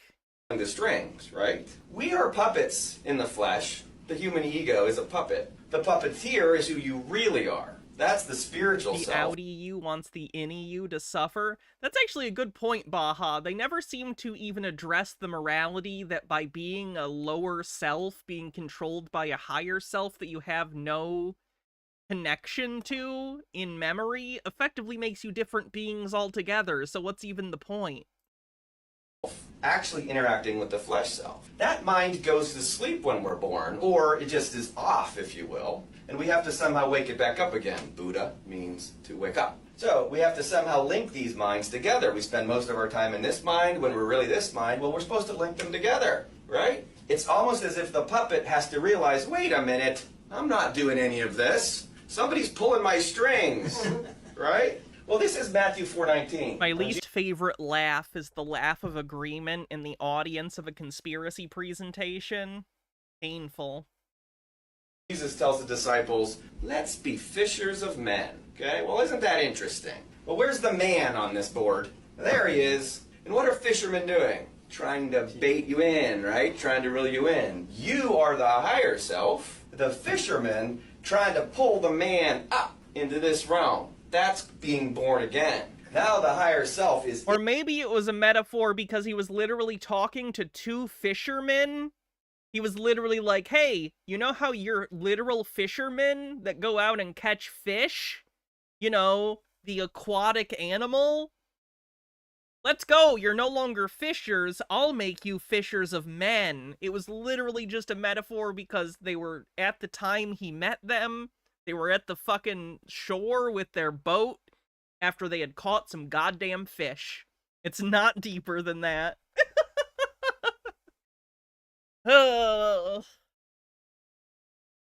In the lower self, so to speak, and it's an integrated being, right? It's one thing again. That's the whole point of all this, is to be one. All the teachings of... Weirdly, I accidentally prepped myself for this job. Knowing the Bible is actually really helpful when dealing with conspiracy theorists.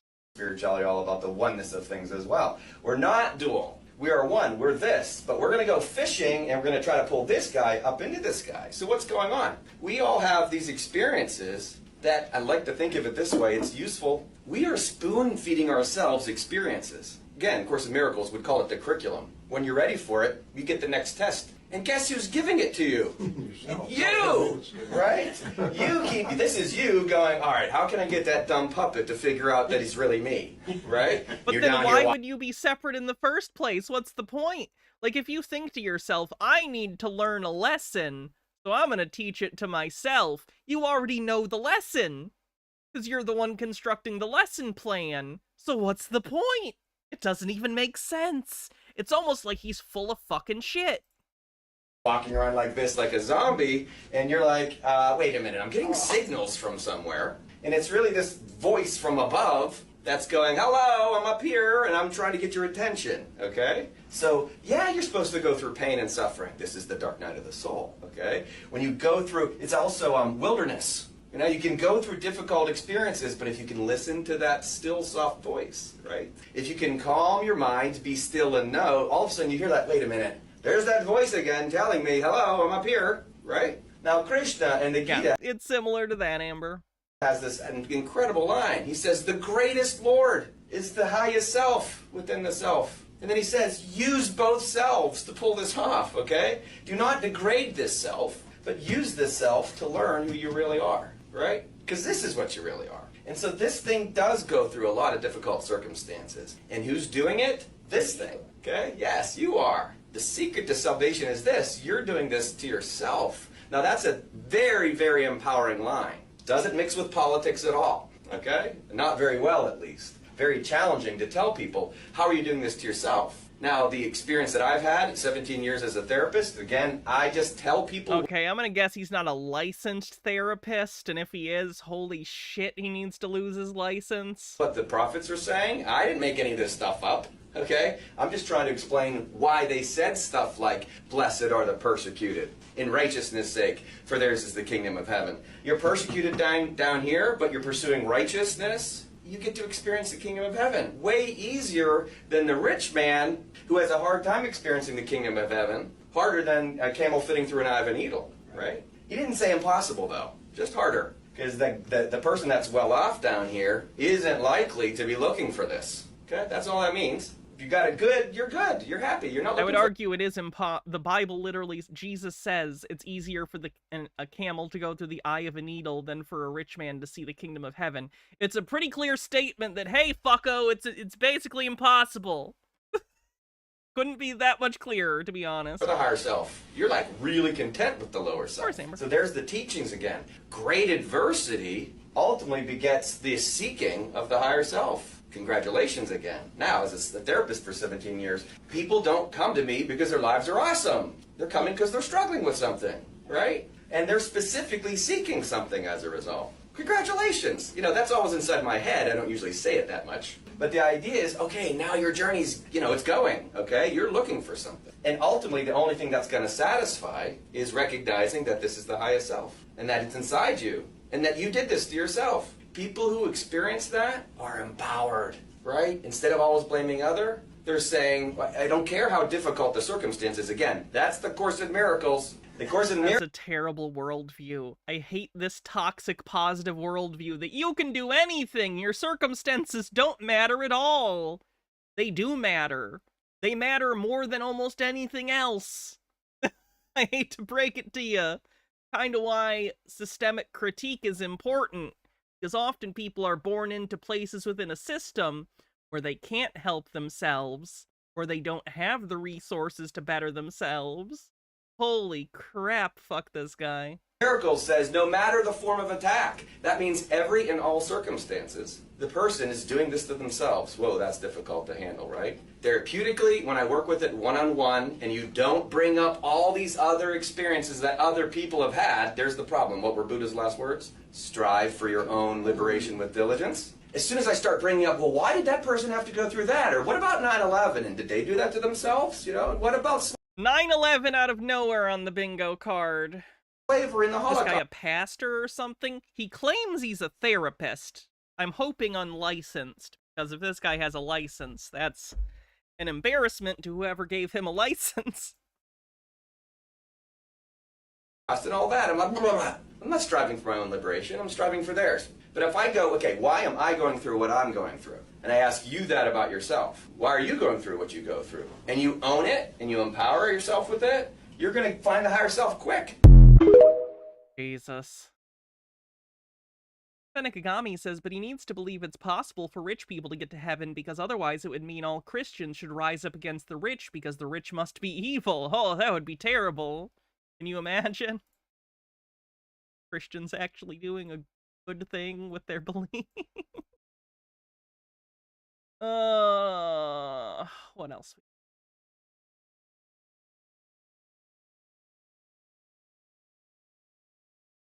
Here's a tour of that scam Medbed facility.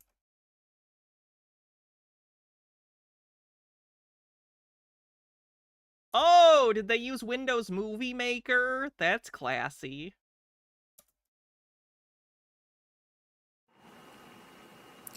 So we're looking at energy frequency-based health and wellness equipment. A lot of people nowadays are starting to look at opening up wellness centers, health and wellness centers.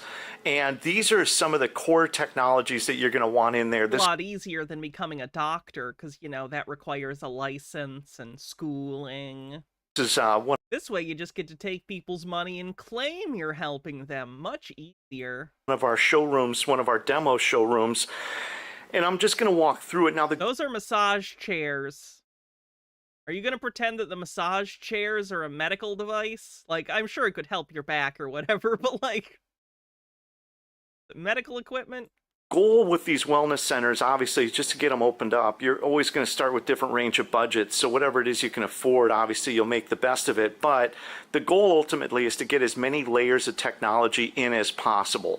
And so one of the first things that you're always going to see when we've got our stuff set up is going to be hyperbaric. Hyperbaric chambers, oxygenating the body, oxygenating the blood. These are very, very, very beneficial. They basically work synergistically with all the other different types of technologies. These are something that, you know, if you have the money to afford these would be a great investment. And we've had many different models over the years. But basically what we've done is just singled it down to one model, the one that we found to be the most reliable, that has the best cost for the customer. So in the day there was 2 or 3. But after using them... This is the same business that does this stuff, by the way. It's the same facility, I think. So it is a little funny to me that one room is apparently done up like this sci-fi bullshit, and then the other room is done up like more or less like it's actually trying to look like a doctor's office. It really makes me wonder... This is going to sound so cynical. Are they dividing up the clientele into a category of either less crazy or more crazy, and then the more crazy people who are into the sci-fi stuff get to go to the sci-fi room, and the more grounded marks get to go to the room that looks like a doctor's office? You know what I mean?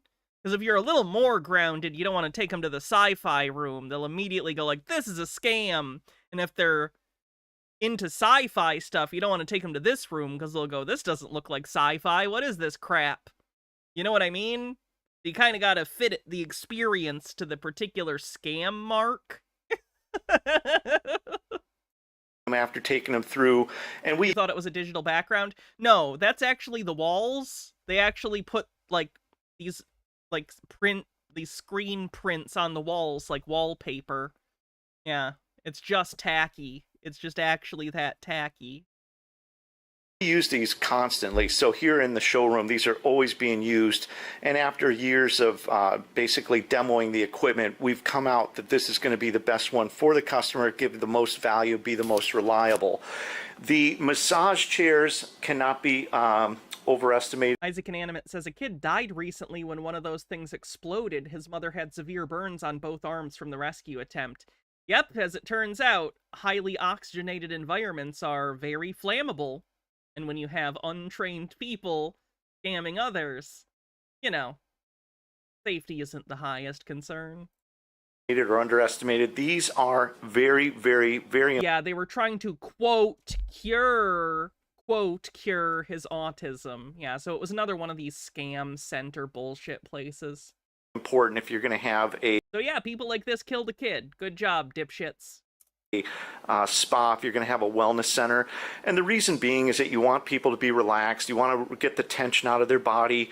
You want them to, get rid of any stress, anxiety, and all those different things, but also get the circulation, get the blood flowing. These are basically referred to as 3D. So we have a couple different models here. This is the most popular one. This is the Medbed model. This is the one that has the most features, the most sort of bang for the buck, if you will. You have a fan right here that's throwing out ozone. You have the compartments right there where the hands are going to go in. It's going to do a full body scan. It's going to do foot massages. It's going to... The Bastards has been doing a series on that. That's a great podcast. Going to basically do everything. It's going to squeeze in here into the shoulders. And then you have a remote right here, which if we can... Again, this looks like a nice massage chair. Like, hey, if someone gifted me this, I'd be thrilled. Who wouldn't want a really nice massage chair? But it's not sci-fi technology. It's not going to cure your illnesses. Get that unless your illness is temporary back pain. Turned on. It's basically going to do the body scan and then also go... Fuck off. It is not scanning your body. Shut up. Through all the different features. So if you go through here, you can see there's all different types of massages, all different types of things you can do. Very easy to do. Now the thing about $300 on Amazon? No way. This chair is not $300. It looks way big to be that cheap. Zero chance. That is that while you're in those massage chairs, you can also be using the Tesla plasma. This is the Tesla plasma machine. This is one of the most popular devices that's out there. Yeah, look, we got a tube with ionized gas. Does that do health? Does having ionized gas in a tube do health? Right now that we sell, and this runs on a whole host of frequencies. I believe there's about 3,500 frequencies. You punch them in there, it's basically projecting those frequencies through the room. Oh, they're projecting the frequencies. So, and the frequencies emanating from the ionized gas in a tube. Anybody in the room can be getting the benefit of this machine. It does look like that generic sci-fi device. You know the one I'm talking about? You know the one that's in every sci-fi movie? Hold on.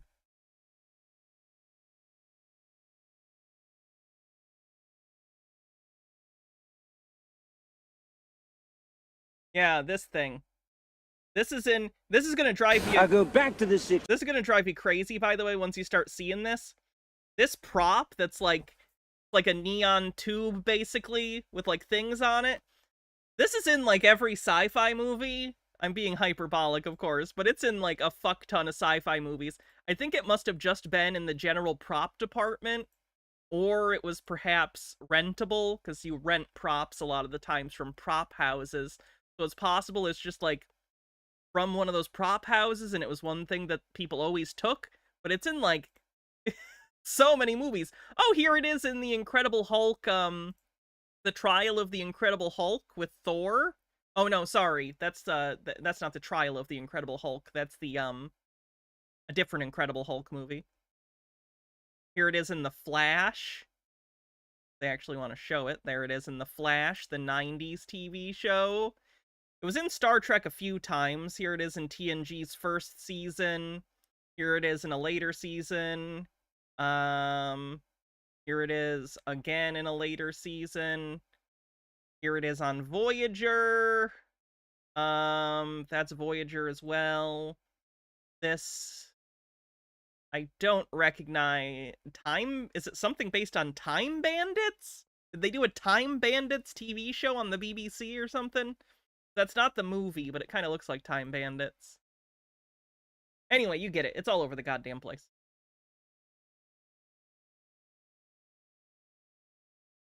Basically 25 Airplane 2, yeah. 30 feet in all directions. It's going to throw out that energy, that frequency. So you can have people in the massage chairs that are getting that. We just... Was Buck Rogers? Okay, I've not seen Buck Rogers. Had a facility yet in Georgia that bought 4 of these with the Tesla plasma, so people in the room can be getting the massages. They can also be getting the... It's eco to recycle props. I'm not disagreeing. I'm not saying it's a bad thing. It's just interesting. It's like pointing out the Wilhelm scream. Oh, there's that thing. There's the neon bar machine. Tesla plasma. This is the new, basically the sound frequency machine, sound frequency sleep.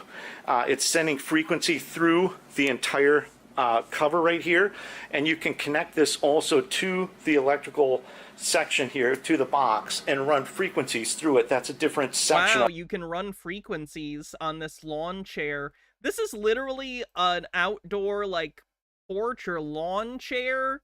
They sell these at Sam's Club and other places. You can recline in them. This is literally a chair you can buy at, like, Costco. Of it, but you basically have your binaural beats, you put a phone on, you're listening to the music. And as we all know, binaural beats are very real and definitely always do the effect that they say.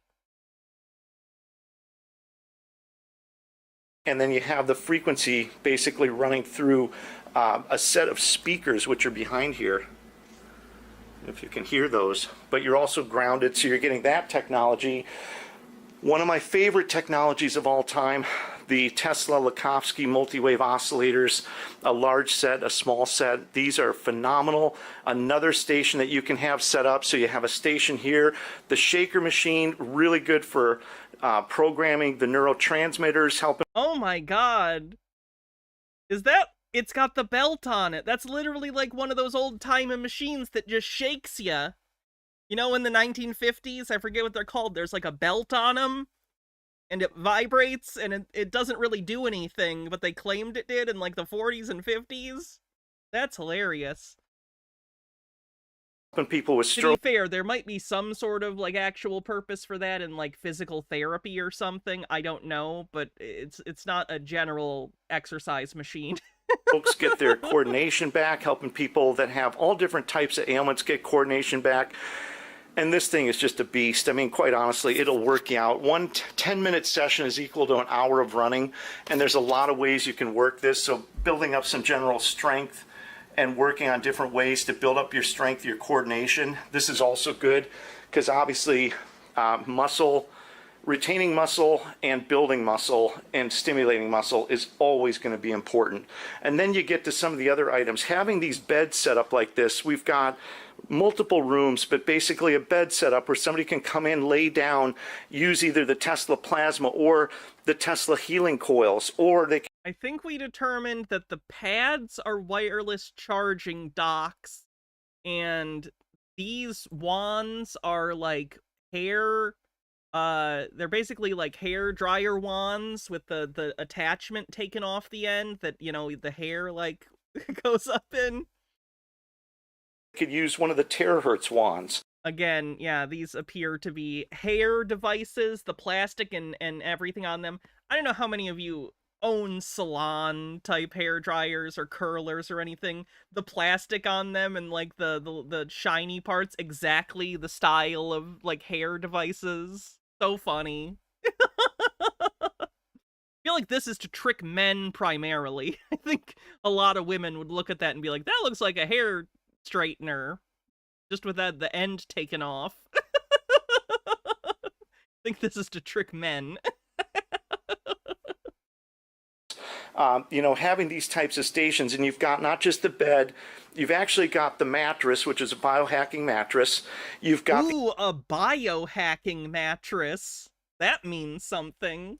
The anti-aging bed cover. You've got the sleeper mask, and you've got the pillow, and you have the frame down here, which is semi-electric, so you can adjust it head. What do you mean it's oh, it moves? Okay. Up, head down.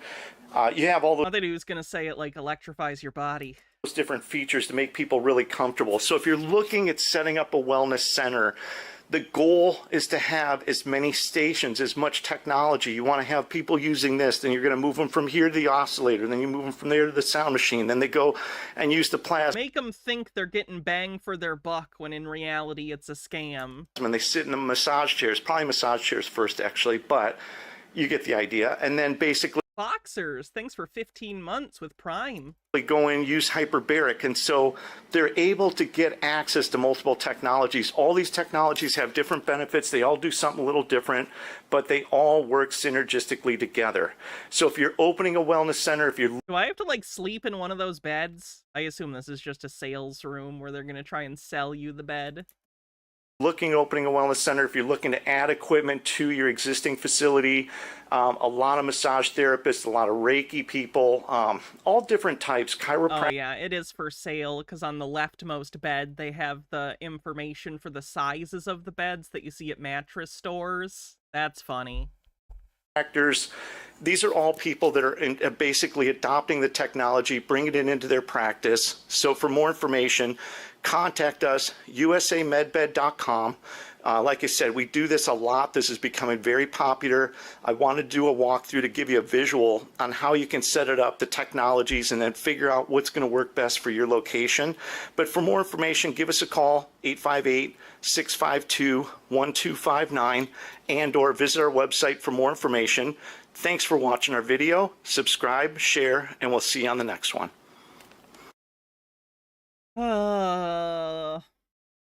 It'd be really great if people would stop scamming people, in particular in matters of healthcare. Yeah, this is that sci-fi room they have. Very bizarre.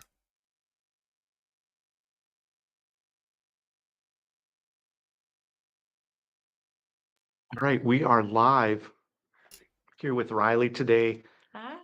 In our little Medbed Technology Center. And today what we're going to do is we're going to do a summary of some of the best technologies that are available right now for 2025. And we are going to take... Harold Ebbleman says, I'm trying to work out the square footage of this whole shit show, bigger than a standalone store or garage, maybe a warehouse. To me, it looks like commercial real estate in a building that maybe houses multiple businesses, like a... I don't know if it's a multi-floor building or just a building with, you know, different parts, but like to me that's what it looks like. It looks like it's in maybe an office with other stuff, and there's like 3 or 4 rooms, maybe like probably an initial like waiting room, and then there's this room, the other room, and maybe like one other room or an office or something. Yeah, looks like a rented office space. That's what I'm trying to say. Thank you, Depraved Ambiance. Questions and maybe talk a little bit about med beds. But there's a lot of really great technology nowadays that's coming out. We've done a couple calls that we're going to be posting videos on here shortly. I know I've been doing the Medbed stuff a lot recently, by the way. They've just been annoying me. I'm tired of scam artists, and I know they're never going to go away. They just change form. But I don't know. It's been on my mind recently, especially as the economy turns for the worse. More and more people will be vulnerable, and when people are upset and doing badly and vulnerable, people like this make a lot of money and hurt a lot of people. So I'm just worried about that, I guess. That are going to be on the terahertz wands, which is still to this day one of our top selling, probably one of our most popular products of all time. And we have those sitting around here somewhere. Can you turn the orange? What's that light, the blue one? Can you turn that towards the... Very prepared. Just never mind, it's all. And so let's start off with our terahertz wands. You're going to start off with the 6.0.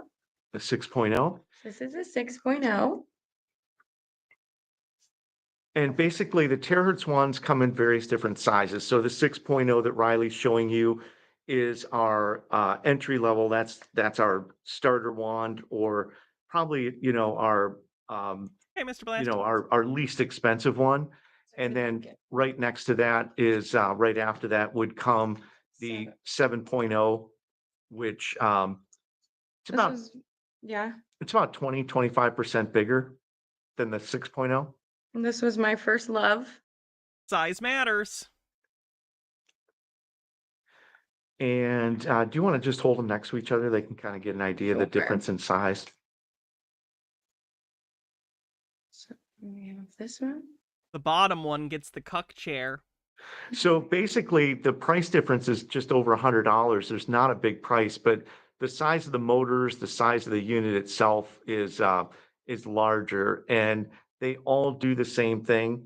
So the basic principle is that they basically send out energy through the tube. There's a blue light that comes out, goes through quartz crystal. Terahertz is a frequency that your cells resonate at. when they're kind of in their optimal The vibration. difference is $100. How much are they? We looked at this once. Let me pull it up real quick. They have 4 different websites, by the way, which is always a good sign. Taking forever to load. Also a great sign. Let those load. When they're healthy, which is the terahertz frequency spectrum. And there we have Big Blue and Big. You can't call it Big Blue and have me not make a dildo joke. Let's see. Buy terahertz wand order page. Let's see how much they're charging.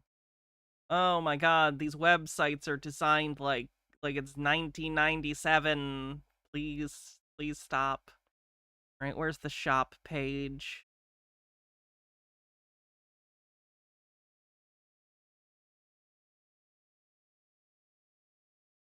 Plasma energy water. Let's see. So the smallest one is $350. That's the 6 terahertz wand. The 7 terahertz wand costs $487. The Big Blue one costs $1,095. An even bigger one appears to cost $1,300. So it's a pretty big scam. Pretty big scam. Let me try something real quick. I'm gonna reverse image search one of these and see what happens.